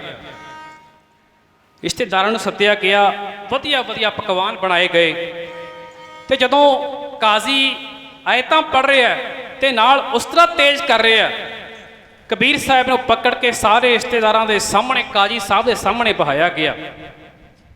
ਕਬੀਰ ਜੀ ਸਵਾਲ ਕਰਦੇ ਨੇ ਕਾਜ਼ੀ ਨੂੰ, ਕਹਿੰਦੇ ਕੀ ਹੋ ਰਿਹਾ ਤੇ ਕਿਉਂ ਹੋ ਰਿਹਾ। ਇਸ ਤੋਂ ਪਹਿਲਾਂ ਕਿ ਕਾਜ਼ੀ ਕੋਈ ਜਵਾਬ ਦਿੱਤਾ, ਪਿੱਛੋਂ ਇੱਕ ਬਜ਼ੁਰਗ ਨੇ ਜਵਾਬ ਦਿੱਤਾ। ਕਹਿਣ ਲੱਗਾ ਤੇਰੀ ਸੁਨਨਤ ਕਰਨ ਲੱਗੇ ਆ, ਸੁਨਨਤ ਕਰਨ ਤੋਂ ਬਾਅਦ ਤੈਨੂੰ ਨਵੇਂ ਲੀੜੇ ਦਿੱਤੇ ਜਾਣਗੇ, ਤੈਨੂੰ ਮਿੱਠੇ ਚੌਲ ਖਵਾਏ ਜਾਣਗੇ। ਪਰ ਕਬੀਰ ਜੀ ਦੇ ਮਨ ਦਾ ਕੋਈ ਤਰਵਾਸ ਨਾ ਹੱਲ ਹੋਇਆ। ਉਹਨਾਂ ਨੇ ਫਿਰ ਇਹੋ ਸਵਾਲ ਦੁਹਰਾਇਆ। ਇਸ ਵਾਰ ਜਿਹੜਾ ਕਾਜ਼ੀ ਸੀ ਉਹ ਘਬਰਾ ਗਿਆ, ਕਹਿਣ ਲੱਗਾ ਮੈਂ ਸੁਨਨਤ ਤਾਂ ਬਥੇਰੇ ਬਾਲਕਾਂ ਦੀ ਕੀਤੀ ਹੈ, ਪਰ ਅੱਜ ਤੀਕ ਕਿਸੇ ਬਾਲਕ ਨੇ ਐਸਾ ਸਵਾਲ ਨਹੀਂ ਕੀਤਾ। ਹਾਂ, ਰੋਣ ਜ਼ਰੂਰ ਲੱਗ ਪੈਂਦੇ ਨੇ। ਫਿਰ ਕਾਜ਼ੀ ਨੇ ਜਵਾਬ ਦਿੱਤਾ, ਕਹਿੰਦਾ ਇਹ ਵੱਡਿਆਂ ਵਡੇਰਿਆਂ ਦੀ ਚਲਾਈ ਹੋਈ ਪਰੰਪਰਾ ਹੈ, ਵੱਡਿਆਂ ਦੀ ਚਲਾਈ ਹੋਈ ਮਰਿਆਦਾ ਹੈ, ਸਾਨੂੰ ਇਸ ਨੂੰ ਮੰਨਣਾ ਹੀ ਪੈਂਦਾ ਹੈ। ਤੇ ਜਦੋਂ ਤੀਕ ਕੋਈ ਸੁਨਨਤ ਨਹੀਂ ਕਰਵਾ ਲੈਂਦਾ ਉਦੋਂ ਤੀਕ ਉਹ ਮੁਸਲਮਾਨ ਨਹੀਂ ਕਹਾ ਸਕਦਾ। ਉਹ ਸੁਨਨਤ ਕਰਾ ਲੈ ਬਾਲਿਕਾ, ਤੈਨੂੰ ਦੀਨ ਇਸਲਾਮ ਚ ਲਿਆਏ। ਉਹ ਸੁਨਨਤ ਕਰਾ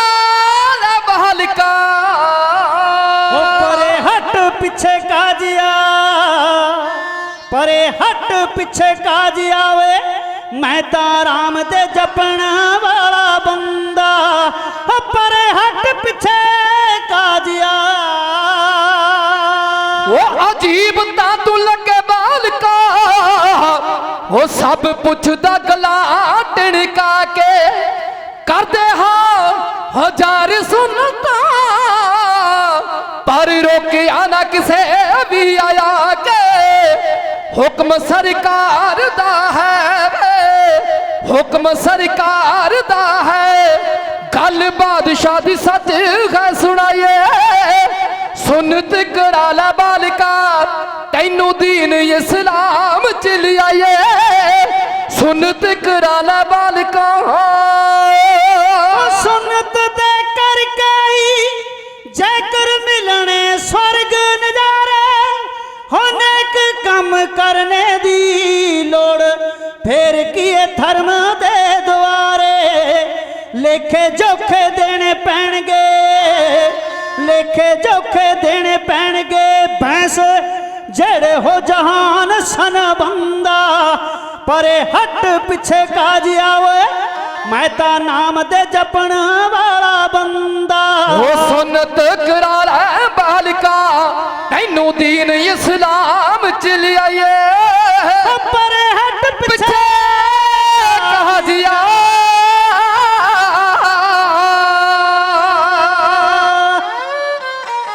ਕਾਜੀ ਸਾਹਿਬ ਜਵਾਬ ਦਿੰਦੇ ਨੇ ਕਿ ਜਦੋਂ ਕੋਈ ਮੁਸਲਮਾਨ ਸੁਨਤ ਕਰਵਾ ਲੈਂਦਾ ਤਾਂ ਬਹਿਸ਼ਤਾਂ ਵਿੱਚ ਚਲਿਆ ਜਾਂਦਾ ਹੈ, ਸੁਰਗਾਂ ਦੇ ਵਿੱਚ ਚਲਿਆ ਜਾਂਦਾ ਹੈ।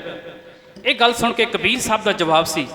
ਕਹਿਣ ਲੱਗੇ ਫਿਰ ਇਸ ਦਾ ਮਤਲਬ ਸੁਨਤ ਕਰਵਾਉਣ ਦੇ ਨਾਲ ਸੁਰਗ ਪ੍ਰਾਪਤ ਹੋ ਜਾਂਦੇ ਨੇ, ਤਾਂ ਫਿਰ ਉਹਨਾਂ ਮੁਸਲਮਾਨਾਂ ਨੂੰ ਕੋਈ ਧਰਮ ਦਾ ਕਾਰਜ ਕਰਨ ਦੀ ਲੋੜ ਨਹੀਂ ਕਿ ਉਹਨਾਂ ਨੂੰ ਫਿਰ ਕੋਈ ਪਰਉਪਕਾਰ ਦਾ ਕਾਰਜ ਕਰਨ ਦੀ ਲੋੜ ਨਹੀਂ।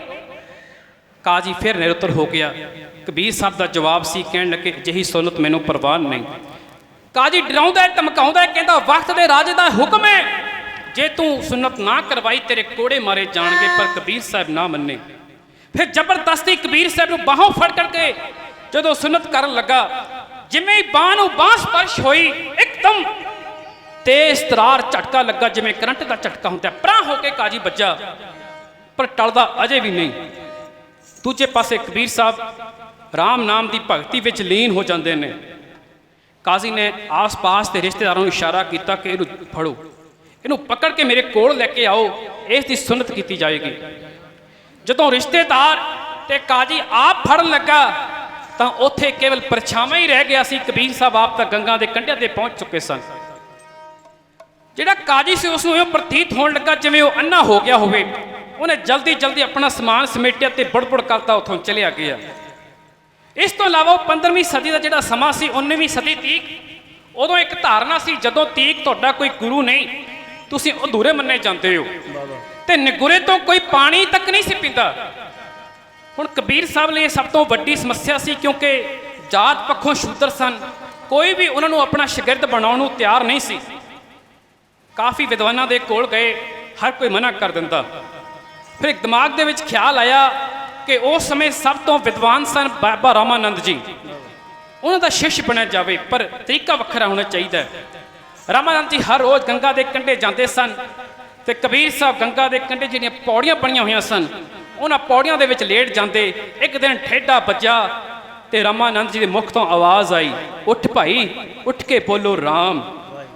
ਜਦੋਂ ਰਾਮ ਨਾਮ ਦੀ ਪ੍ਰਾਪਤੀ ਹੋ ਗਈ ਮਨ ਗਦ-ਗਦ ਹੋ ਗਿਆ, ਛਾਲਾ ਮਾਰਦੇ ਘਰ ਨੂੰ ਗਏ। ਭਗਵਾਨ ਚੋਲਾ ਪਾ ਲਿਆ, ਮਾਪੇ ਬੜੇ ਹੈਰਾਨ ਹੋਏ, ਸਾਡਾ ਪੁੱਤ ਸਾਧ ਹੋ ਗਿਆ। ਬੇਨਤੀ ਕਰਦੇ ਨੇ, ਪੁੱਤਰਾ ਸਾਡਾ ਇਕਲੌਤਾ ਪੁੱਤਰ ਹੈ, ਸਾਨੂੰ ਛੱਡ ਕੇ ਨਾ ਜਾਈ। ਮਾਂ, ਮੈਂ ਇਹ ਚੋਲਾ ਤੁਹਾਨੂੰ ਛੱਡਣ ਲਈ ਨਹੀਂ ਪਾਇਆ। ਆ ਜਿਹੜੇ ਜਾਤ ਦੇ ਭਮਾਨੀਆਂ ਨੇ ਸਮਾਜ ਦੇ ਵਿੱਚ ਭਰਮ ਫੈਲਾਏ ਹੋਏ ਨੇ, ਮੈਂ ਇਹਨਾਂ ਦੇ ਭਰਮ ਤੋੜਨ ਦੇ ਲਈ ਜਾ ਰਿਹਾ ਹਾਂ। ਫਿਰ ਸਾਰੇ ਪਿੰਡ ਦਾ ਗੇੜਾ ਦਿੱਤਾ। ਕਾਫੀ ਸੰਗਤਾਂ ਭਗਤ ਕਬੀਰ ਜੀ ਦੇ ਮਗਰ ਮਗਰ ਹੋ ਤੁਰੀਆਂ। ਗੁਰੂ ਪਿਆਰੇ ਖਾਲਸਾ ਜੀ, ਜਦੋਂ ਕੋਈ ਭਗਤੀ ਵਾਲੇ ਪਾਸੇ ਚਲਿਆ ਜਾਂਦਾ ਹੈ, ਕੋਈ ਸ਼ੂਦਰ ਜਮਾਤ ਦਾ ਬੰਦਾ ਭਗਤੀ ਵਾਲੇ ਪਾਸੇ ਚਲਿਆ ਜਾਵੇ ਤਾਂ ਜਿਹੜੇ ਅਖੌਤੀ ਜਾਤ ਦੇ ਬਹਾਨੇ ਸੀ ਉਹਨਾਂ ਨੂੰ ਤਾਂ ਡਰ ਪੈਦਾ ਹੋਣਾ ਲਾਜ਼ਮੀ ਹੀ ਸੀ। ਭਗਤ ਕਬੀਰ ਜੀ ਨੇ ਆਪਣੇ ਜੀਵਨ ਕਾਲ ਦੇ ਦੌਰਾਨ ਮੂਰਤੀ ਪੂਜਾ ਦਾ ਵੀ ਖੰਡਨ ਕੀਤਾ। ਉਹ ਇੱਕ ਜਗ੍ਹਾ ਲਿਖਦੇ ਨੇ, ਪਾਤੀ ਤੋਰੇ ਮਾਲਣੀ, ਪਾਤੀ ਪਾਤੀ ਜੀਓ। ਹੇ ਭਾਈ ਮਾਲਣੇ, ਤੈਨੂੰ ਭੁਲੇਖਾ ਲੱਗ ਗਿਆ।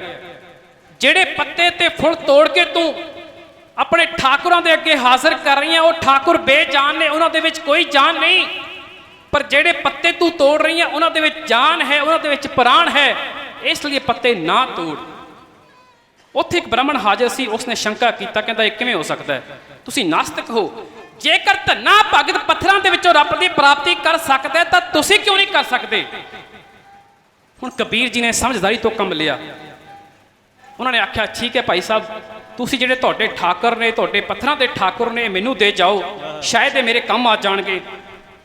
ਪੰਡਤ ਨੇ ਹੰਕਾਰ ਦੇ ਨਾਲ ਉਹ ਠਾਕੁਰ ਕਬੀਰ ਸਾਹਿਬ ਨੂੰ ਸੌਂਪਣੇ ਕੀਤੇ। ਕਹਿੰਦਾ ਜੇਕਰ ਤੁਸੀਂ ਸੱਚੇ ਮਨ ਨਾਲ ਇਹਨਾਂ ਨੂੰ ਧਿਆਓਗੇ, ਇਹਨਾਂ ਦੀ ਪੂਜਾ ਕਰੋਗੇ ਨਾ, ਇਹ ਤੁਹਾਡੇ ਸਾਰੇ ਕੰਮ ਕਰਨਗੇ, ਤੁਹਾਡੇ ਜਨਮਾਂ ਜਨਮਾਂਤਰਾਂ ਦੇ ਬੰਧਨ ਕੱਟ ਦੇਣਗੇ। ਕਬੀਰ ਸਾਹਿਬ ਹੱਸਣ ਲੱਗ ਪਏ। ਅਗਲਾ ਦਿਨ ਚੜ੍ਹ ਆਇਆ। ਪੰਡਤ ਜੀ ਫਿਰ ਕਬੀਰ ਸਾਹਿਬ ਦੇ ਕੋਲ ਆਉਂਦਾ ਹੈ ਤੇ ਕਬੀਰ ਸਾਹਿਬ ਉਸ ਪੰਡਤ ਨੂੰ ਦੇਖ ਕੇ ਆਖਦੇ ਨੇ, ਕਹਿੰਦੇ ਵਾਹ ਪੰਡਤ ਜੀ, ਬਈ ਤੁਹਾਡੇ ਠਾਕੁਰਾਂ ਨੇ ਸਾਡੇ ਸਾਰੇ ਹੀ ਕੰਮ ਕਰ ਦਿੱਤੇ, ਸਾਡੀ ਬੜੀ ਮਦਦ ਕਰ ਰਹੇ ਨੇ। ਹੁਣ ਪੰਡਤ ਨੂੰ ਥੋੜਾ ਹੰਕਾਰ ਹੋਰ ਹੋ ਗਿਆ। ਕਹਿਣ ਲੱਗਾ ਮੈਂ ਵੀ ਦਰਸ਼ਨ ਕਰਨਾ ਚਾਹੁੰਦਾ ਹਾਂ ਕਿ ਮੇਰੇ ਕੀਤੇ ਹੋਏ ਠਾਕੁਰ ਤੁਹਾਡੇ ਕੰਮ ਕਿਵੇਂ ਕਰ ਰਹੇ ਨੇ।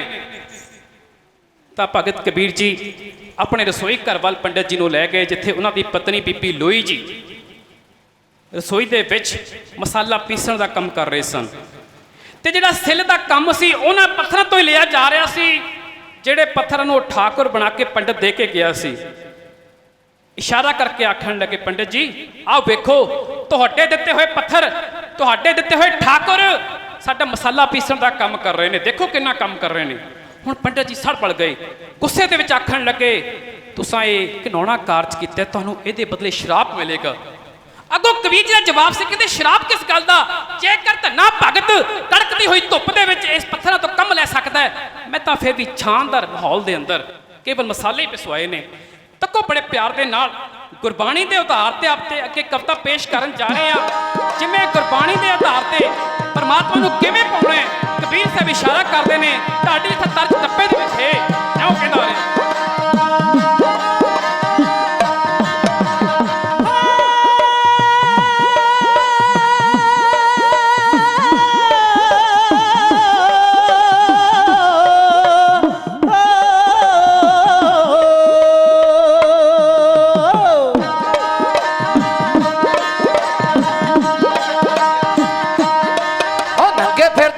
ਮੁਕਤੀ ਮਿਲਦੀ, ਨਗਨ ਫਿਰਦੇ ਅੱਜ ਮੁਕਤੀ ਮਿਲਦੀ, ਬਣਾ ਦੇ ਮਿਰਗ ਮੁਕਤ ਹੋਮ ਦੇ, ਬਣਾ ਦੇ ਮਿਰਗ ਮੁਕਤ ਹੋਮ ਦੇ, ਬਣਾ ਦੇ ਮਿਰਗ ਮੁਕਤ ਹੋਮ ਦੇ।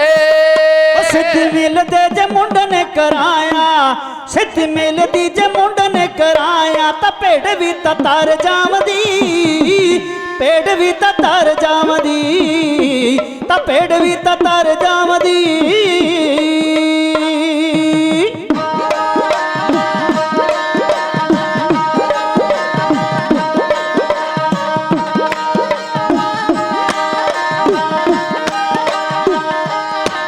ਰਾਮ ਨਾਮ ਤੋਂ ਬਿਨਾ ਨਾ ਛੁਟਕਾਰਾ, ਰਾਮ ਨਾਮ ਤੋਂ ਬਿਨਾ ਨਾ ਛੁਟਕਾਰਾ, ਕਬੀਰ ਜੀ ਨੇ ਸੱਚ ਆਖਦੇ, ਕਬੀਰ ਜੀ ਨੇ ਸੱਚ ਆਖਦੇ, ਕਬੀਰ ਜੀ ਨੇ ਸੱਚ ਆਖਦੇ।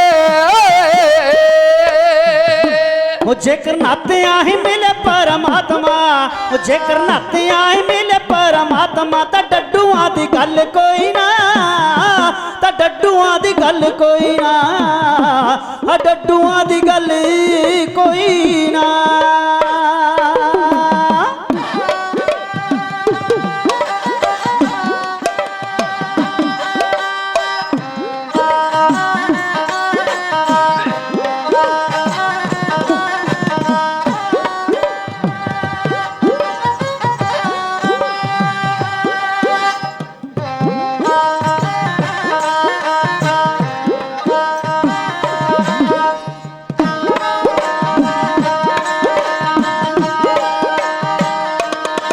ਕਦੇ ਸੁਣੇਗਾ ਪੁਕਾਰ ਉਹ ਤੇਰੀ, ਤੂੰ ਯਾਦ ਵਿੱਚ ਜੁੜਿਆ ਰਹੀ, ਯਾਦ ਵਿੱਚ ਜੁੜਿਆ ਰਹੀ, ਯਾਦ ਵਿੱਚ ਜੁੜਿਆ ਰਹੀ।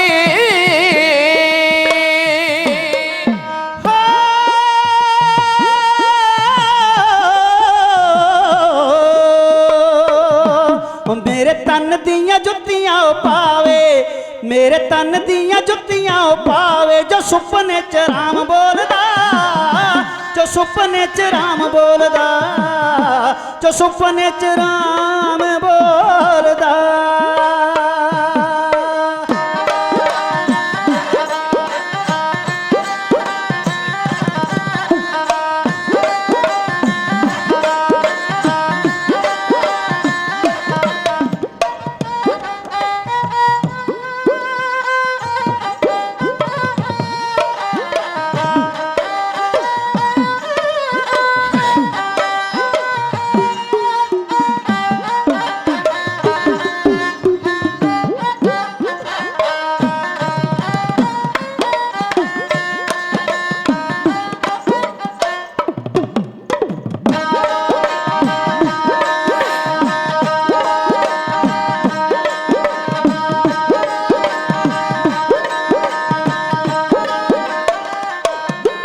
ਸੰਗ ਮਾੜੇ ਦਾ ਨਾ ਭੁੱਲ ਕੇ ਵੀ ਕਰਨਾ, ਮਾੜੇ ਦਾ ਵੀ ਭੁੱਲ ਕੇ ਨਾ ਕਰਨਾ, ਸੰਗ ਮਾੜੇ ਦਾ ਵੀ ਭੁੱਲ ਕੇ ਨਾ ਕਰਨਾ। ਉਹ ਦੂਰੋਂ ਦੇਖ ਭੱਜ ਜਾਵਣਾ, ਦੂਰੋਂ ਦੇਖ ਭੱਜ ਜਾਵਣਾ, ਦੂਰੋਂ ਦੇਖ ਭੱਜ ਜਾਵਣਾ।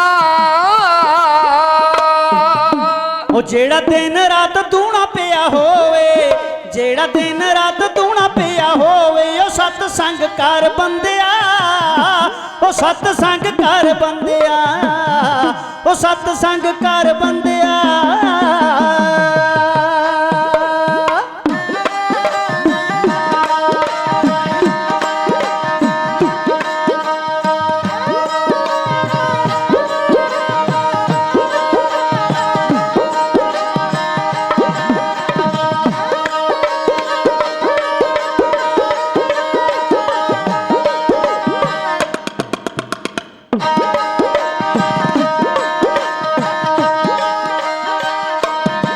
ਸੇਵਾ ਜਿਉਂਦੇ ਮਾਪਿਆਂ ਦੀ ਹੱਥੀਂ ਕਰ ਲੈ, ਜਿਉਂਦੇ ਮਾਪਿਆਂ ਦੀ ਹੱਥੀਂ ਕਰ ਲੈ। ਮਰੇ ਦਾ ਸਰਾਧ ਨਾ ਕਰੀ, ਮਰੇ ਦਾ ਸਰਾਧ ਨਾ ਕਰੀ, ਮਰੇ ਦਾ ਸਰਾਧ ਨਾ ਕਰੀ। ਆਪੇ ਆਪਣਾ ਮਿਟਾ ਕੇ ਬਣ ਖਾਕ ਤੂੰ, ਆਪੇ ਆਪਣਾ ਮਿਟਾ ਕੇ ਬਣ ਖਾਕ ਤੂੰ। ਬੈਂਸ ਫਿਰ ਫਲ ਪਾਵੇਂਗਾ, ਉਹ ਬੈਂਸ ਫਿਰ ਫਲ ਪਾਵੇਂਗਾ, ਉਹ ਬੈਂਸ ਫਿਰ ਫਲ ਪਾਵੇਂਗਾ, ਬੈਂਸ ਫਿਰ ਫਲ ਪਾਵੇਂਗਾ।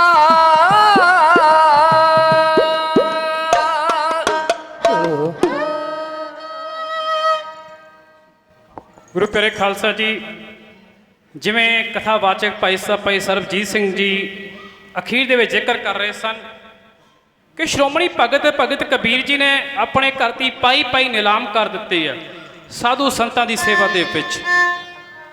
ਜਦੋਂ ਘਰ ਦਾ ਮਾਹੌਲ ਬਿਲਕੁਲ ਖਰਾਬ ਹੋ ਗਿਆ, 2 ਵਕਤ ਦੀ ਰੋਟੀ ਤੋਂ ਵੀ ਪਰਿਵਾਰ ਮੁਹਤਾਜ ਹੋ ਗਿਆ, ਕਬੀਰ ਸਾਹਿਬ ਦੀ ਮਾਤਾ ਨੇ ਘਰੇ ਪਿਆ ਹੋਇਆ ਇੱਕ ਥਾਣ ਚੱਕ ਕੇ ਕਬੀਰ ਸਾਹਿਬ ਨੂੰ ਦਿੰਦਿਆਂ ਹੋਇਆਂ ਆਖਿਆ ਕਿ ਆਖਰੀ ਥਾਣ ਮੈਂ ਸੰਭਾਲ ਕੇ ਰੱਖਿਆ ਹੋਇਆ ਸੀ, ਤੇਤੋਂ ਲੁਕੋ ਕੇ ਰੱਖਿਆ ਹੋਇਆ ਸੀ, ਕਿਉਂਕਿ ਜੇ ਤੇਰੇ ਹੱਥ ਲੱਗ ਜਾਂਦਾ ਤੂੰ ਇਹਨੂੰ ਵੀ ਵੇਚ ਕੇ ਸਾਧੂ ਸੰਤਾਂ ਨੂੰ ਛਕਾ ਦਿੰਦਾ।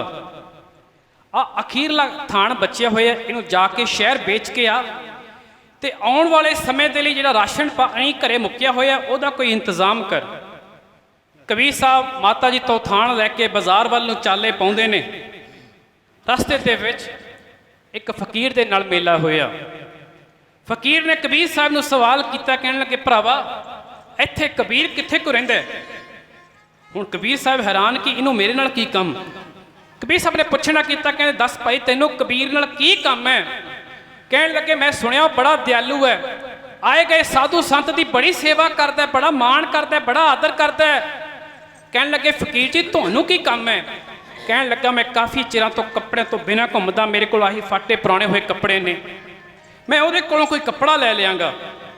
ਉਸੇ ਵਕਤ ਕਬੀਰ ਸਾਹਿਬ ਨੇ ਉਸ ਥਾਣ ਦੇ ਵਿੱਚੋਂ ਇੱਕ ਟੁਕੜਾ ਪਾੜ ਕੇ ਉਸ ਫਕੀਰ ਨੂੰ ਦੇ ਦਿੱਤਾ। ਕਹਿਣ ਲੱਗੇ ਨਹੀਂ ਭਰਾਵਾ, ਫਕੀਰ ਆਖਣ ਲੱਗਾ, ਕਹਿੰਦਾ ਨਹੀਂ ਭਰਾਵਾ ਤੂੰ ਰਹਿਣ ਦੇ, ਤੂੰ ਮੈਨੂੰ ਕੇਵਲ ਕਬੀਰ ਦੇ ਘਰ ਦਾ ਪਤਾ ਹੀ ਦੱਸ ਦੇ, ਇਹਨੇ ਕੱਪੜੇ ਨਾਲ ਮੇਰਾ ਕੁਝ ਨਹੀਂ ਬਣਦਾ। ਫਿਰ ਕਬੀਰ ਸਾਹਿਬ ਨੇ ਸਾਰਾ ਥਾਣ ਹੀ ਉਹਦੇ ਹਵਾਲੇ ਕਰ ਦਿੱਤਾ। ਉਹ ਫਕੀਰ ਬੜਾ ਖੁਸ਼ ਹੋਇਆ ਤੇ ਉੱਥੋਂ ਚਲਿਆ ਗਿਆ। ਹੁਣ ਥਾਣ ਤਾਂ ਦੇ ਬੈਠੇ, ਬਾਅਦ ਦੇ ਵਿੱਚ ਅਫਸੋਸ ਕਰਦੇ ਨੇ ਕਿ ਇੱਕੋ ਥਾਣ ਬਚਿਆ ਸੀ, ਉਹ ਵੀ ਮਾਤਾ ਨੇ ਰਾਸ਼ਨ ਪਾਣੀ ਲਿਆਉਣ ਲਈ ਦਿੱਤਾ ਸੀ, ਇਹ ਵੀ ਮੈਂ ਭਗਤਾਂ ਨੂੰ ਦੇ ਦਿੱਤਾ, ਹੁਣ ਮੈਂ ਮਾਂ ਨੂੰ ਕੀ ਮੁੱਦ ਖਾਵਾਂਗਾ, ਮੇਰੇ ਬੱਚੇ ਭੁੱਖੇ ਸੌਣਗੇ, ਮੈਂ ਕਿਹੜੇ ਮੂੰਹ ਨਾਲ ਘਰ ਜਾਵਾਂਗਾ।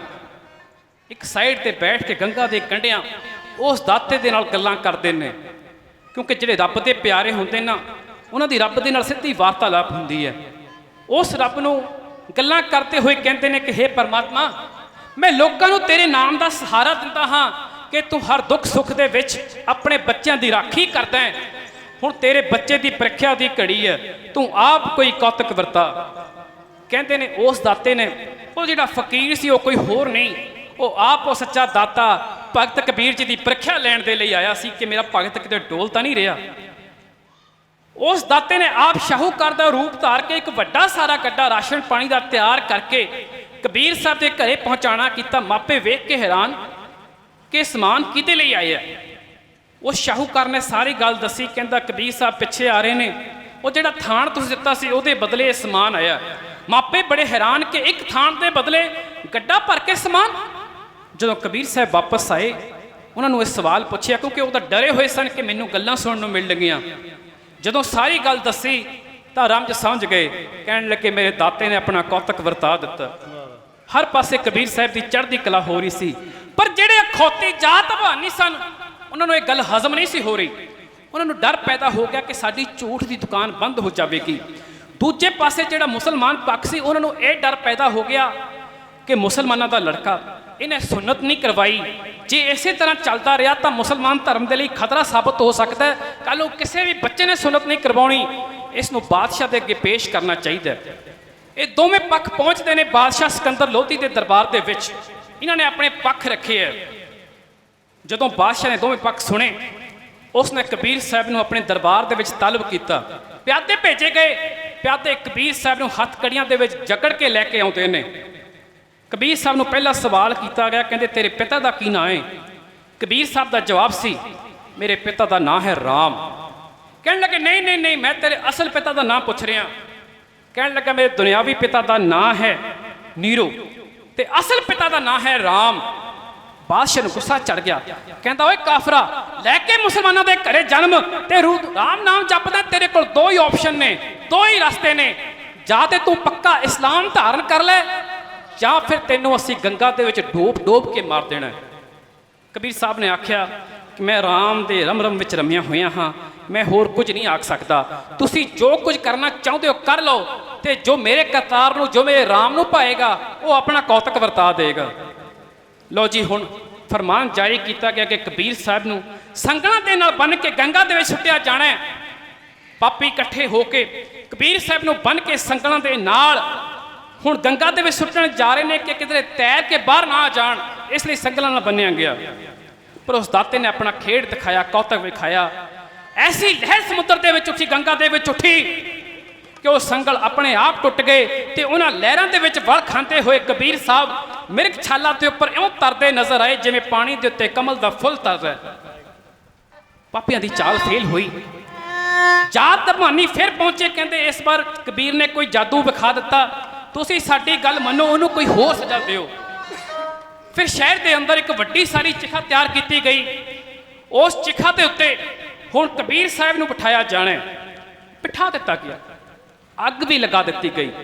ਪਰ ਫਿਰ ਉਸ ਦਾਤੇ ਨੇ ਆਪਣਾ ਕੌਤਕ ਵਿਖਾਉਂਦਿਆਂ ਹੋਇਆ ਤੇਜ਼ਪੁਰੇ ਦੀ ਪੌਣ ਵਗਾ ਦਿੱਤੀ। ਐਸੀ ਹਨੇਰੀ, ਐਸਾ ਤੂਫਾਨ ਆਇਆ ਕਿ ਸਾਰੀ ਅੱਗ ਹੀ ਬੁਝ ਗਈ। ਅਜੇ ਵੀ ਇਹਨਾਂ ਨੂੰ ਅਕਲ ਨਹੀਂ ਆ ਰਹੀ। ਫਿਰ ਤੀਜਾ ਕਦਮ ਇਹ ਚੁੱਕਣ ਲੱਗੇ ਨੇ। ਇਹਨਾਂ ਨੇ ਇੱਕ ਹਾਥੀ ਮੰਗਵਾਇਆ। ਹਾਥੀ ਨੂੰ ਸ਼ਰਾਬ ਦੇ ਨਾਲ ਰਜਾਇਆ ਗਿਆ ਕਿ ਸ਼ਰਾਬ ਦੇ ਨਸ਼ੇ ਦੇ ਵਿੱਚ ਪਾਗਲ ਹੋਇਆ ਹਾਥੀ ਕਬੀਰ ਸਾਹਿਬ ਦੇ ਉੱਤੇ ਰੱਖੇਗਾ ਪੈਰ ਤੇ ਕਬੀਰ ਸਾਹਿਬ ਨੂੰ ਮਿੱਧ ਕੇ ਮਾਰ ਦੇਗਾ। ਮੈਂ ਬੇਨਤੀ ਕਰਨੀ ਚਾਹਾਂਗਾ ਕਿ ਅਜੇ ਸਮਾਪਤੀ ਨਹੀਂ ਹੋਈ। ਸਾਨੂੰ ਹੁਕਮ ਹੋਇਆ ਕਿ ਇੱਕ ਸਿਫਾਰਿਸ਼ ਵੀਰਾਂ ਵੱਲੋਂ ਆਈ ਹੈ ਕਿ ਸੰਤਾਂ ਦਾ ਇੱਕ ਨਗਮਾ ਕਹਿਣਾ। ਦੋ ਸਿਫਾਰਿਸ਼ਾਂ ਆਈਆਂ ਸੀ, ਦੋ ਸਿਫਾਰਿਸ਼ਾਂ ਨੂੰ ਅਸੀਂ ਕੰਬਾਈਨ ਕਰਕੇ ਤੁਹਾਡੇ ਅੱਗੇ ਆਖਾਂਗੇ। ਉਸ ਤੋਂ ਪਹਿਲਾਂ ਇੱਕ ਕਬੀਰ ਸਾਹਿਬ ਦੀ ਆਖਰੀ ਬੰਨਗੀ ਕਹਿਣੀ ਆ। ਸੋ ਸੰਗਤ ਦੇ ਚਰਨਾਂ ਦੇ ਵਿੱਚ ਬੇਨਤੀ ਹੈ, ਕਿਰਪਾ ਕਰਕੇ ਟਿਕਾਓ ਬਣਾਈ ਰੱਖਿਓ। ਮੈਂ ਅਰਜ਼ ਕਰ ਰਿਹਾ ਸਾਂ ਕਿ ਹੁਣ ਹਾਥੀ ਨਾਲ ਮਾਰਨਾ ਚਾਹੁੰਦੇ ਨੇ। ਹਾਥੀ ਨੂੰ ਸ਼ਰਾਬ ਦੇ ਨਸ਼ੇ ਵਿੱਚ ਰਜਾਇਆ ਗਿਆ। ਜਿਹੜਾ ਮੁਹਾਵਤ ਸੀ ਉਹਨੇ ਕਬੀਰ ਸਾਹਿਬ ਨੂੰ ਹਾਥੀ ਦੇ ਅੱਗੇ ਸਟਵਾ ਦਿੱਤਾ ਤੇ ਲੱਗਿਆ ਹਾਥੀ ਦੇ ਡੰਡੇ ਮਾਰਨ, ਸ਼ਮਕਾਂ ਮਾਰਨ, ਸੂਏ ਮਾਰਨ ਕਿ ਹਾਥੀ ਅੱਗੇ ਤੁਰੇ। ਪਰ ਭਗਤਾਂ ਦੀ ਬਿਰਤੀ ਨੂੰ ਤਾਂ ਜਾਨਵਰ ਵੀ ਸਮਝਦੇ ਨੇ। ਹਾਥੀ ਨੂੰ ਸਮਝ ਆ ਗਈ। ਉਸਨੇ ਪੈੜ ਗਾਂ ਨਾ ਪੁੱਟੀ, ਬਲਕਿ ਉੱਥੇ ਹੀ ਬੈਠ ਕੇ ਕਬੀਰ ਸਾਹਿਬ ਨੂੰ ਡੰਡੌਤ ਬੰਦਨਾ ਕਰਨ ਲੱਗ ਪਿਆ। ਜਦੋਂ ਮੁਹਾਵਤ ਡੰਡੇ ਮਾਰਨੋਂ ਸੂਏ ਮਾਰਨੋਂ ਨਾ ਹਟਿਆ, ਹਾਥੀ ਨੂੰ ਆਇਆ ਗੁੱਸਾ। ਉਹਨੇ ਗੁੱਸੇ ਦੇ ਵਿੱਚ ਆਏ ਨੇ ਜਿਹੜੇ ਆਸ-ਪਾਸ ਪਿਆਦੇ ਖੜੇ ਸਨ, 4-5 ਪਿਆਦਿਆਂ ਨੂੰ ਫਿੱਟ ਕੇ ਹਾਥੀ ਜੰਗਲਾਂ ਨੂੰ ਭੱਜ ਗਿਆ। ਦੇਖੋ ਬੜੇ ਪਿਆਰ ਦੇ ਨਾਲ ਜਿਵੇਂ ਜ਼ੁਲਮ ਕਮਾਏ ਜਾ ਰਹੇ ਨੇ ਤੇ ਦਾਦਾ ਕਿਵੇਂ ਆਪਣੇ ਕੌਤਕ ਵਰਤਾ ਰਿਹਾ। ਕਾਫੀ ਰੰਗ ਵਿੱਚ ਢਾਡੀ ਤਾਂ ਇਉਂ ਕਹਿੰਦਾ ਆ ਰਿਹਾ।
ਮਾਰ ਨਾ ਸਕੇ ਅੱਗ ਦੇ ਵਿੱਚ ਬਹਾਰੇ ਨੇ ਬਈ ਅੱਗ ਦੇ ਵਿੱਚ ਬਹਾਰੇ ਨੇ ਅੱਗ ਵੀ ਜਦੋਂ ਜਲਾ ਨਾ ਸਕੀ ਹਾਥੀ ਅੱਗੇ ਡਾਰੇ ਨੇ ਬਈ ਹਾਥੀ ਅੱਗੇ ਡਾਰੇ ਨੇ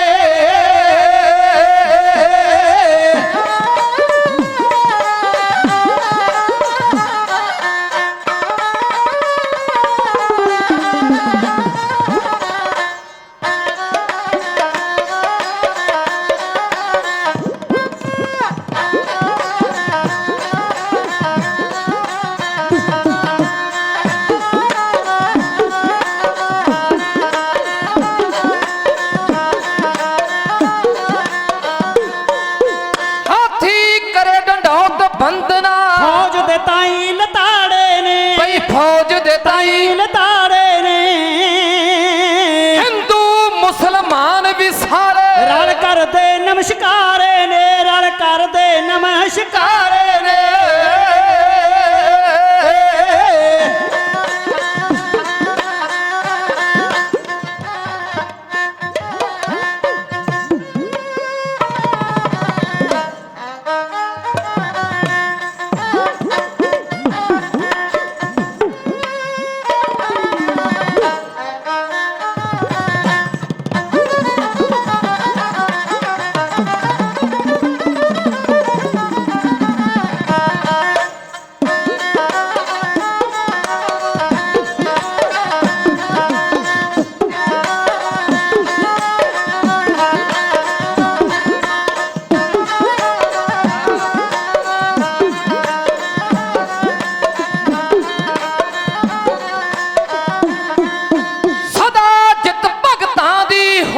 ਵੱਜਦੇ ਫਤਿਹ ਨਗਾਰੇ ਨੇ ਬਈ ਵੱਜਦੇ ਫਤਿਹ ਨਗਾਰੇ ਨੇ ਚੁੱਕ ਚੁੱਕ ਰੱਖਦਾ ਆਇਆ ਸਾਹਿਬ ਪੈਜ ਆਪ ਕਰਤਾਰੇ ਨੇ ਬਈ ਪੈਜ ਆਪ ਕਰਤਾਰੇ ਨੇ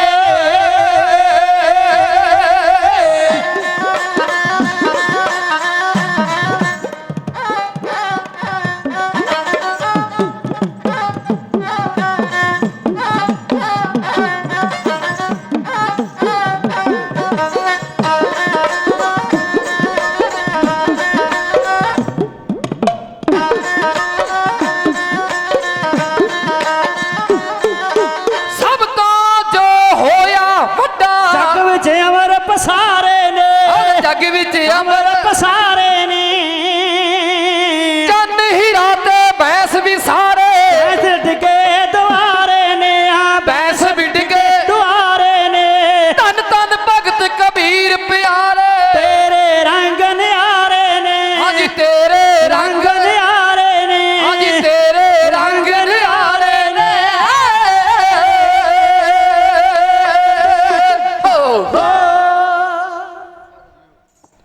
ਪਿਆਰੇ ਖਾਲਸਾ ਜੀ, ਬੜਾ ਮਹਾਨ ਜੀਵਨ ਹੈ ਸ਼੍ਰੋਮਣੀ ਭਗਤ ਕਬੀਰ ਜੀ ਦਾ। ਆਪਣੇ ਜੀਵਨ ਕਾਲ ਦੇ ਦੌਰਾਨ ਭਗਤ ਜੀ ਨੇ ਸਾਨੂੰ ਜਿਉਣ ਦਾ ਢੰਗ ਦੱਸਿਆ। ਹੋਕੇ ਵਹਿਮਾਂ ਭਰਮਾਂ ਦਾ ਖੰਡਨ ਕਰਕੇ ਜੀਵਨ ਕਿਵੇਂ ਜਿਉਣਾ ਹੈ, ਜ਼ਿੰਦਗੀ ਦੀ ਅਹਿਮੀਅਤ ਕੀ ਹੈ, ਸਾਨੂੰ ਗੁਰਬਾਣੀ ਦੇ ਮਾਧਿਅਮ ਰਾਹੀਂ ਸਮਝਾਉਣਾ ਕੀਤਾ। ਬਖਸ਼ੋ ਇਸ ਸਮੇਂ ਦੀ ਸਮਾਪਤੀ ਸੀ, ਲੇਕਿਨ ਵੀਰਾਂ ਵੱਲੋਂ ਹੁਕਮ ਆਇਆ ਸੀ, ਵੀਰ ਅਮਰਪਾਲ ਸਿੰਘ ਜੀ ਬਾਸ਼ਲ ਸਾਹਿਬ ਤੇ ਸੁੱਖਾ ਸਿੰਘ ਵੱਲੋਂ, ਕਿ ਸੰਤਾਂ ਦੀ ਇੱਕ ਵੰਨਗੀ ਸੰਗਤਾਂ ਦੇ ਨਾਲ ਸਾਂਝੀ ਕੀਤੀ ਜਾਵੇ। ਦੋ ਸਿਫਾਰਿਸ਼ਾਂ ਸਨ। ਇੱਕ ਤਾਂ ਜਿਹੜਾ ਸਾਡਾ ਨਵਾਂ ਟਰੈਕ ਆਇਆ ਸੀ ਸੰਤਾਂ ਦੀ ਬਾਬਤ, ਇੱਕ ਤੇ ਉਸ ਦੀ ਸੀ, ਦੂਸਰੀ ਸੀ ਅਲਗੋਜ਼ੇ। ਮੈਂ ਵੀਰਾਂ ਨੂੰ ਬੇਨਤੀ ਕਰਦਾ ਕਿ ਸਮਾਂ ਨਹੀਂ ਕਿ ਮੈਂ ਦੋਵੇਂ ਗਾ ਸਕਾਂ। ਅਸੀਂ ਅਲਗੋਜ਼ੇ ਦੀ ਆਈਟਮ ਤੁਹਾਡੇ ਅੱਗੇ ਪੇਸ਼ ਕਰਨ ਜਾ ਰਹੇ ਹਾਂ। ਉਹ ਸਮਰਪਿਤ ਸੰਤਾਂ ਨੂੰ ਹੀ ਹੋਵੇਗੀ। ਦਮਦਮੀ ਟਕਸਾਲ ਦੇ 14ਵੇਂ ਮੁਖੀ, 20ਵੀਂ ਸਦੀ ਦੇ ਮਹਾਨ ਸੂਰਮੇ ਸੰਤ ਗਿਆਨੀ ਜਰਨੈਲ ਸਿੰਘ ਜੀ ਖਾਲਸਾ ਭਿੰਡਰਾਂ ਵਾਲੇ, ਜਿਨ੍ਹਾਂ ਦਾ ਜਨਮ 2 ਜੂਨ 1947 ਨੂੰ ਮੋਗੇ ਜ਼ਿਲ੍ਹੇ ਦੇ ਪਿੰਡ ਰੋਟੇ ਵਿਖੇ ਹੋਇਆ। ਆਮ ਤੌਰ ਤੇ ਸੰਤਾਂ ਦੇ ਜੀਵਨ ਦੇ ਕੇਵਲ ਇੱਕ ਪੱਖ ਨੂੰ ਹੀ ਉਜਾਗਰ ਕੀਤਾ ਜਾਂਦਾ ਹੈ ਕਿ ਉਹਨਾਂ ਨੇ ਹਥਿਆਰ ਚੁੱਕਿਆ ਤੇ ਜ਼ੁਲਮ ਦਾ ਟਾਕਰਾ ਕੀਤਾ, ਪਰ ਉਸ ਤੋਂ ਪਹਿਲਾਂ ਦਾ ਜਿਹੜਾ ਜੀਵਨ ਹੈ ਉਹ ਵੀ ਬੜਾ ਮਹਾਨ ਜੀਵਨ ਹੈ। ਸੰਤਾਂ ਨੇ ਆਪਣੇ ਜੀਵਨ ਦੇ ਦੌਰਾਨ ਨਾਮ ਬਾਣੀ ਕੰਠ ਕੀਤੀ ਹੋਈ ਸੀ। ਰੋਜ਼ਾਨਾ ਨਿਤਨੇਮ ਤੋਂ ਇਲਾਵਾ 101 ਪਾਠ ਉਹ ਜਪਜੀ ਸਾਹਿਬ ਦੇ ਕਰਿਆ ਕਰਦੇ ਸਨ। ਹੁਣ ਜਿਹੜੇ ਸ਼ੰਕਾਵਾਦੀ ਲੋਕ ਨੇ ਉਹ ਸ਼ੰਕਾ ਕਰਦੇ ਨੇ, ਕਹਿੰਦੇ 101 ਪਾਠ ਇੱਕ ਦਿਨ ਵਿੱਚ ਕਿਵੇਂ ਹੋ ਸਕਦੇ ਨੇ। ਇਹ ਸ਼ੰਕਾ ਉਹ ਕਰਦੇ ਨੇ ਜਿਨ੍ਹਾਂ ਨੇ ਆਪ ਕਦੇ ਜਪਜੀ ਸਾਹਿਬ ਦਾ ਇੱਕ ਪਾਠ ਨਹੀਂ ਕੀਤਾ ਹੁੰਦਾ। ਪਰ ਪੁੱਛ ਕੇ ਵੇਖੋ ਕਿਸੇ ਅਭਿਆਸੀ ਪੁਰਸ਼ ਨੂੰ, ਉਹ ਕਹਿੰਦੇ ਨੇ 101 ਤਾਂ ਕੀ, ਇਸ ਤੋਂ ਵੱਧ ਵੀ ਹੋ ਸਕਦੇ ਨੇ। ਮਹਾਂਪੁਰਖਾਂ ਨੇ ਦੱਖਣੀ ਓਂਕਾਰ ਦੀ ਸੁਖਮਨੀ ਸਾਹਿਬ ਦੀ ਬਾਣੀ ਜ਼ਬਾਨੀ ਕੰਠ ਕੀਤੀ ਹੋਈ ਸੀ। ਉਹਨਾਂ ਦੇ ਮੇਲੇ ਹੋਏ ਦਮਦਮੀ ਟਕਸਾਲ ਦੇ ਮੁਖੀ ਬਾਬਾ ਗੁਰਬਚਨ ਸਿੰਘ ਜੀ ਖਾਲਸਾ ਜੀ ਦੇ ਨਾਲ, ਬਾਬਾ ਕਰਤਾਰ ਸਿੰਘ ਜੀ ਦੇ ਨਾਲ, ਉਹਨਾਂ ਦੀ ਸੰਗਤ ਦੇ ਵਿੱਚ ਪਲ ਵੜ ਕੇ ਵੱਡੇ ਹੋਏ। ਤੇ ਗੁਰੂ ਪਿਆਰੇ ਖਾਲਸਾ ਜੀ ਜਦੋਂ ਮਾਲਾ ਵਾਲੇ ਹੱਥ ਤਲਵਾਰਾਂ ਦੀਆਂ ਮੁੱਠਾਂ ਤੇ ਚਲੇ ਜਾਣ ਨਾ, ਤਾਂ ਉਸ ਦਾ ਦੋਸ਼ੀ ਹੋਰ ਕੋਈ ਨਹੀਂ, ਸਮੇਂ ਦੇ ਹਾਲਾਤ ਤੇ ਸਮੇਂ ਦੀਆਂ ਸਰਕਾਰਾਂ ਹੋਇਆ ਕਰਦੀਆਂ ਨੇ। ਹੁਣ ਸਮੇਂ ਤੇ ਜਿਹੜੇ ਫਨੀਅਰ ਨਾਗਾਂ ਨੇ ਆਪਣੇ ਫਣ ਚੁੱਕੇ ਆ, ਸੰਤਾਂ ਦੀ ਪ੍ਰੇਰਨਾ ਦੇ ਸਦਕਾ ਉਹਨਾਂ ਸਾਰੇ ਫਨੀਅਰ ਨਾਗਾਂ ਨੂੰ ਮਿੱਧ ਦਿੱਤਾ ਗਿਆ। ਉਦਾਹਰਨ ਦੇ ਤੌਰ ਤੇ ਸਭ ਤੋਂ ਪਹਿਲਾਂ ਸੋਧਾ ਲਾਇਆ ਗਿਆ ਨਿਰੰਕਾਰੀ ਗੁਰਬਚਨੇ ਦਾ, ਉਸ ਤੋਂ ਬਾਅਦ ਲਾਲਾ ਜਗਤ ਨਾਰਾਇਣ ਦਾ, ਫਿਰ ਹਰਬੰਸ ਲਾਲ ਖੰਨੇ ਦਾ, ਜਿਹੜਾ ਅੰਮ੍ਰਿਤਸਰ ਦੀ ਧਰਤੀ ਵਿਖੇ ਨਾਅਰਾ ਲਾਉਂਦਾ ਸੀ, ਊੜਾ ਆੜਾ ਨਹੀਂ ਪੜेंगे, ਚੂੜਾ ਚੂੜੀ ਕਾਟ ਧਰेंगे, ਇੱਕੀ ਦੁੱਕੀ ਰਹਿ ਨਹੀਂ ਦੇਣੀ, ਨੱਕ ਤੇ ਮੱਖੀ ਬਹਿਣ ਨਹੀਂ ਦੇਣੀ। ਜਦੋਂ ਸਿੱਖਾਂ ਨੇ ਲਾਇਆ ਨਾ ਸੋਧਾ, ਉਹਨਾਂ ਨੇ ਆਖਿਆ ਸੱਜਣਾ ਲੈ ਬਈ ਹੁਣ ਤੇ ਤੇਰਾ ਸਿਆਪਾ ਹੀ ਮੁਕਾ ਛੱਡਿਆ, ਨਾ ਰਿਹਾ ਤੂੰ, ਨਾ ਰਿਹਾ ਤੇਰਾ ਨੱਕ, ਤੇਰਾ ਮੱਖੀ ਵਾਲਾ ਸਿਆਪਾ ਹੀ ਮੁਕਾ ਛੱਡਿਆ। ਇਸ ਤੋਂ ਬਾਅਦ ਹੌਲਦਾਰ ਪਿੱਛੂ ਰਾਮ, ਜਿਸਨੇ ਲਹਿਰਾ ਸਿੰਘ ਨਾਮੀ ਇੱਕ ਸਿੱਖ ਦੇ ਕੇਸਾਂ ਦੀ ਬੇਅਦਬੀ ਕਰਕੇ ਸੰਤਾਂ ਨੂੰ ਲਲਕਾਰਿਆ ਸੀ, ਉਹਦਾ ਵੀ ਸੋਧਾ ਸੰਤਾਂ ਦੀ ਪ੍ਰੇਰਨਾ ਸਦਕਾ ਭਾਈ ਸਾਹਿਬ ਭਾਈ ਰਸਾਲ ਸਿੰਘ ਆਰਫ ਕੇ ਦੁਆਰਾ ਲਾਇਆ ਗਿਆ। ਗੁਰੂ ਪਿਆਰੇ ਖਾਲਸਾ ਜੀ, ਬੜਾ ਮਹਾਨ ਜੀਵਨ ਹੈ ਸੰਤਾਂ ਦਾ। ਸੰਤਾਂ ਦੇ ਸਮੁੱਚੇ ਜੀਵਨ ਨੂੰ ਸਮਰਪਿਤ ਕਿਵੇਂ ਉਹਨਾਂ ਨੇ ਰੋਟੇ ਪਿੰਡ ਵਿੱਚ ਜਨਮ ਕੇ ਉਸ ਨਗਰ ਨੂੰ ਭਾਗ ਲਾਏ ਤੇ ਉਹਨਾਂ ਦੀ ਕੌਮ ਨੂੰ ਕੀ ਦੇਣਾ ਹੈ। ਤਰਜ਼ ਅਲਗੋਜ਼ੇ ਦੇ ਵਿੱਚ ਢਾਡੀ ਜਥਾ ਹੈ, ਐਉਂ ਕਹਿੰਦਾ ਰਿਹਾ।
ਧਾਰੀ ਹੋਈ ਕੁਖ ਗੁਣਕਾਰੀ ਮਾਤਾ ਦੇ ਹਾਲ ਕੌਰ ਦੀ ਉਹ ਹੋਈ ਕੁਖ ਗੁਣਕਾਰੀਆ ਰੱਖਿਆ ਨਾਮ ਜਰਨੈਲ ਸਿੰਘ ਬਖਸ਼ੀ ਸਰਦਾਰੀ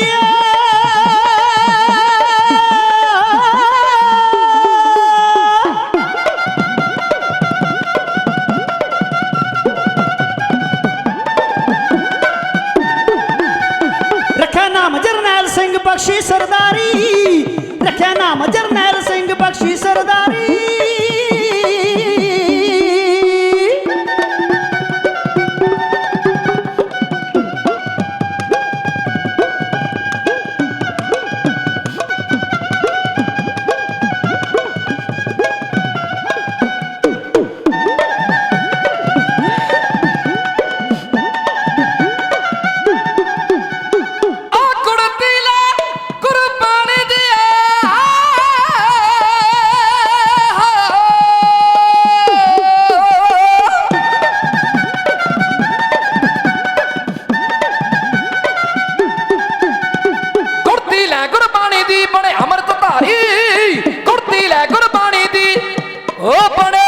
ਅੰਮ੍ਰਿਤਧਾਰੀ ਹੋ ਦਮ ਦਮੀ ਟਕਸਾਲ ਦੀ ਸੰਭੀ ਸੇਵਾਦਾਰੀਆ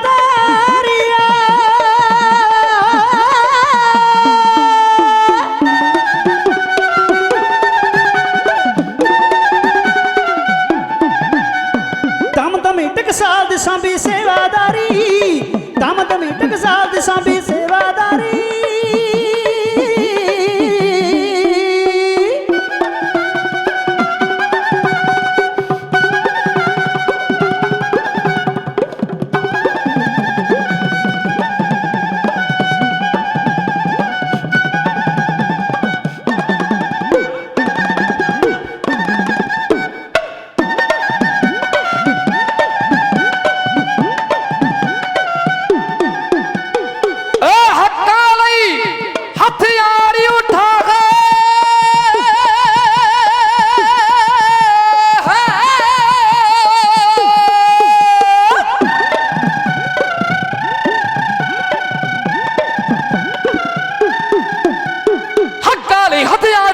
ਸ਼ਾਸਤਰ ਧਾਰੀ ਹੱਕਾਂ ਲਈ ਹਥਿਆਰ ਉਠਾ ਉਹ ਬਣੇ ਸ਼ਾਸਤਰ ਧਾਰੀ ਹੋ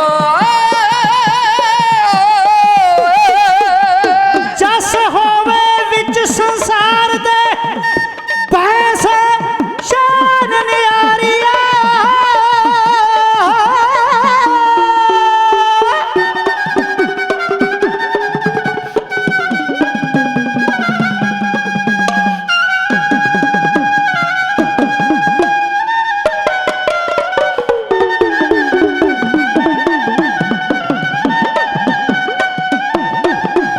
ਜਸ ਹੋਵੇ ਵਿੱਚ ਸੰਸਾਰ ਦੇ ਬੈਂਸ ਸ਼ਾਨ ਨਿਆਰੀ ਜਸ ਹੋਵੇ ਵਿੱਚ ਸੰਸਾਰ ਦੇ ਬੈਂਸ ਸ਼ਾਨ ਨਿਆਰੀਆ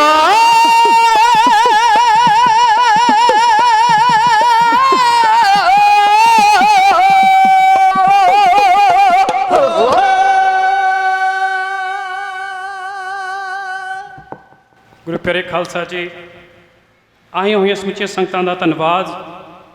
ਇੱਕ ਮੈਂ ਗੱਲ ਸੰਗਤ ਦੇ ਨਾਲ ਹੋਰ ਸਾਂਝੀ ਕਰਨੀ ਸੀ ਕਿ ਅੱਜ ਸਾਡੇ ਵਿੱਚ ਕਾਫੀ ਪੰਥਕ ਸ਼ਖਸੀਅਤਾਂ ਨੇ ਪਹੁੰਚਣਾ ਸੀ, ਪਰ ਕਾਰਨ ਆਪ ਜੀ ਜਾਣਦੇ ਹੋ।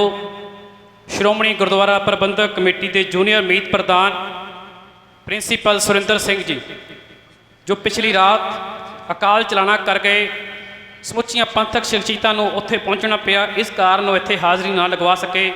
ਪ੍ਰਿੰਸੀਪਲ ਸਾਹਿਬ ਨੇ ਇੱਥੇ ਵੀ ਹਾਜ਼ਰੀ ਭਰਨੀ ਸੀ, ਪਰ ਉਸ ਦਾਤੇ ਨੂੰ ਜੋ ਮਨਜ਼ੂਰ ਸੀ, ਆਪਣੀ ਉਮਰ ਭੋਗ ਕੇ, ਆਪਣੀ ਅਰਜ਼ਾ ਭੋਗ ਕੇ ਸਤਿਗੁਰਾਂ ਦੇ ਚਰਨਾਂ ਦੇ ਵਿੱਚ ਜਾ ਬਿਰਾਜੇ। ਉਹਨਾਂ ਨੇ ਆਪਣੇ ਜੀਵਨ ਦੇ ਦੌਰਾਨ ਕਈ ਮਹਾਨ ਕਾਰਜ ਕੀਤੇ, ਕਈ ਕੀਰਤਨੀ ਸਿੰਘਾਂ ਨੂੰ ਟ੍ਰੇਨਿੰਗ ਦਿੱਤੀ ਆ, ਕਈ ਪਾਠੀ ਸਿੰਘ ਤਿਆਰ ਕੀਤੇ ਤੇ ਗੁਰਮਤਿ ਦੇ ਸਿਧਾਂਤਾਂ ਤੇ ਪਹਿਰਾ ਦੇ ਕੇ ਬੜਾ ਮਹਾਨ ਜੀਵਨ ਜਿਉਿਆ। ਉਹਨਾਂ ਦੇ ਜੀਵਨ ਤੇ ਕਰਨੀਨਾਮੇ ਨੂੰ ਵੀ ਪ੍ਰਣਾਮ ਹੈ। ਇਸ ਤੋਂ ਇਲਾਵਾ ਲਾਗਲੇ ਨਗਰ ਬੜਾ ਪਿੰਡ ਤੋਂ ਆਏ ਬਾਬਾ ਹਰਭਜਨ ਸਿੰਘ ਜੀ, ਬਾਬਾ ਤਰਲੋਚਨ ਸਿੰਘ ਜੀ, ਹੋਰ ਸਮੁੱਚੀਆਂ ਸੰਗਤਾਂ, ਉਹਨਾਂ ਦੇ ਨਾਲ ਸਮੁੱਚੀ ਟੀਮ, ਭਾਈ ਸਾਹਿਬ ਭਾਈ ਸੁਖਵੰਤ ਸਿੰਘ ਜੀ, ਆਪਣੇ ਨਗਰ ਤੋਂ। ਮੈਂ ਸੰਗਤ ਦੇ ਚਰਨਾਂ ਦੇ ਵਿੱਚ ਇੱਕ ਹੋਰ ਬੇਨਤੀ ਕਰਦਾ ਚੱਲਾਂ ਕਿ ਕਦੇ ਵੀ ਇਸ ਗੁਰੂ ਘਰ ਨਾਲੋਂ ਵੱਖ ਨਾ ਹੋਇਓ। ਅਸੀਂ ਨੌਜਵਾਨ ਜਿਹੜੇ ਸਾਡੀ ਕਮੇਟੀਆਂ ਦੋ ਬਣੀਆਂ ਹੋਈਆਂ ਨੇ, ਅਸੀਂ ਇਹ ਚੀਜ਼ ਨੂੰ ਪ੍ਰਤੱਖ ਅਪਣਾ ਕੇ ਵੇਖਿਆ ਕਿ ਇਸ ਗੁਰੂ ਘਰ ਦਾ ਸਾਡੇ ਪਿੰਡ ਨੂੰ ਕਿੰਨਾ ਸਹਿਯੋਗ ਹੈ। ਅਸੀਂ ਨੌਜਵਾਨਾਂ ਨੇ ਜਦੋਂ ਵੀ ਕੋਈ ਟੀਚਾ ਮਿੱਥਿਆ ਕਿ ਅਸੀਂ ਕੋਈ ਪ੍ਰੋਗਰਾਮ ਉਲੀਕਣਾ ਹੈ, ਤਾਂ ਸਨਮਾਨਯੋਗ ਮਹਾਂਪੁਰਖ ਬਾਬਾ ਹਰਭਜਨ ਸਿੰਘ ਜੀ ਤੇ ਬਾਬਾ ਗੁਰਜੰਟ ਸਿੰਘ ਜੀ ਸਭ ਤੋਂ ਪਹਿਲਾਂ ਸਾਡੀ ਹੌਸਲਾ ਅਫਜ਼ਾਈ ਕਰਦੇ ਨੇ, ਸਾਨੂੰ ਹੌਸਲਾ ਦਿੰਦੇ ਨੇ ਕਿ ਤੁਸੀਂ ਪੈਸੇ ਧੇਲੇ ਦੀ ਫਿਕਰ ਨਾ ਕਰਿਓ, ਲੰਗਰ ਦੀ ਜ਼ਿੰਮੇਵਾਰੀ ਤਾਂ ਸਾਡੀ ਹੈ ਹੀ ਹੈ। ਉਸ ਤੋਂ ਇਲਾਵਾ ਜੇਕਰ ਕੋਈ ਹੋਰ ਮਦਦ ਚਾਹੀਦੀ ਹੋਈ ਸਾਨੂੰ ਜ਼ਰੂਰ ਦੱਸਿਓ। ਸਤਿਗੁਰਾਂ ਦੇ ਚਰਨਾਂ ਦੇ ਵਿੱਚ ਅਰਦਾਸ ਹੈ ਕਿ ਕਾਰ ਸੇਵਾ ਐਵੇਂ ਹੀ ਚੜ੍ਹਦੀ ਕਲਾ ਦੇ ਵਿੱਚ ਰਹੇ। ਇਸ ਤੋਂ ਇਲਾਵਾ ਰਾਣਾ ਪਰਿਵਾਰ ਦਾ, ਸਮੁੱਚੇ ਪਰਿਵਾਰਾਂ ਦਾ, ਜਿੰਨੇ ਵੀ ਪਰਿਵਾਰ ਇੱਥੇ ਹਾਜ਼ਰ ਨੇ, ਆਪਣੇ ਨਗਰ ਤੋਂ, ਆਸ-ਪਾਸ ਦੇ ਨਗਰਾਂ ਤੋਂ, ਸਭ ਦਾ ਸਮੁੱਚੇ ਤੌਰ ਤੇ ਧੰਨਵਾਦ। ਇਹ ਜਿਹੜਾ ਅਸੀਂ ਇਸ ਪਹਿਲੀ ਵਾਰੀ ਇਹ ਸਮਾਗਮ ਮਨਾਇਆ, ਬੇਸ਼ੱਕ ਇਹ ਸਮਾਗਮ ਸਾਡੇ ਬਜ਼ੁਰਗਾਂ ਦੇ ਵੱਲੋਂ ਪਹਿਲਾਂ ਮਨਾਉਂਦੇ ਆ ਰਹੇ ਨੇ ਉਹ, ਪਰ ਨੌਜਵਾਨਾਂ ਨੇ ਜਿਹੜਾ ਇਸ ਵਾਰ ਉਦਮ ਕੀਤਾ, ਸਭ ਤੋਂ ਇਹਦਾ ਮੇਨ ਮਕਸਦ ਹੈ ਜਾਤ ਪਾਤ ਦੇ ਜਿਹੜੇ ਵਹਿਮ ਭਰਮ ਸਾਡੇ ਨਗਰ ਦੇ ਵਿੱਚ ਵੀ ਫੈਲਦੇ ਜਾ ਰਹੇ ਨੇ, ਸਾਨੂੰ ਆਪਸ ਦੇ ਵਿੱਚ ਤੋੜਨ ਦੇ ਯਤਨ ਕੀਤੇ ਜਾ ਰਹੇ ਨੇ, ਉਹ ਆਪਸੀ ਇਕਜੁੱਟਤਾ, ਆਪਸੀ ਪ੍ਰੇਮ, ਭਾਈਚਾਰਾ, ਸਦਭਾਵਨਾ ਕਾਇਮ ਰਹੇ। ਅਸੀਂ ਇੱਕ ਦੂਜੇ ਦੇ ਨਾਲ ਮਿਲਵਰਤਨ ਵਾਲਾ ਸੁਭਾਅ ਰੱਖੀਏ। ਇਸੇ ਮਿਸ਼ਨ ਦੇ ਤਹਿਤ ਅੱਜ ਦੇ ਇਹ ਕਾਰਜ ਉਲੀਕੇ ਗਏ ਸਨ।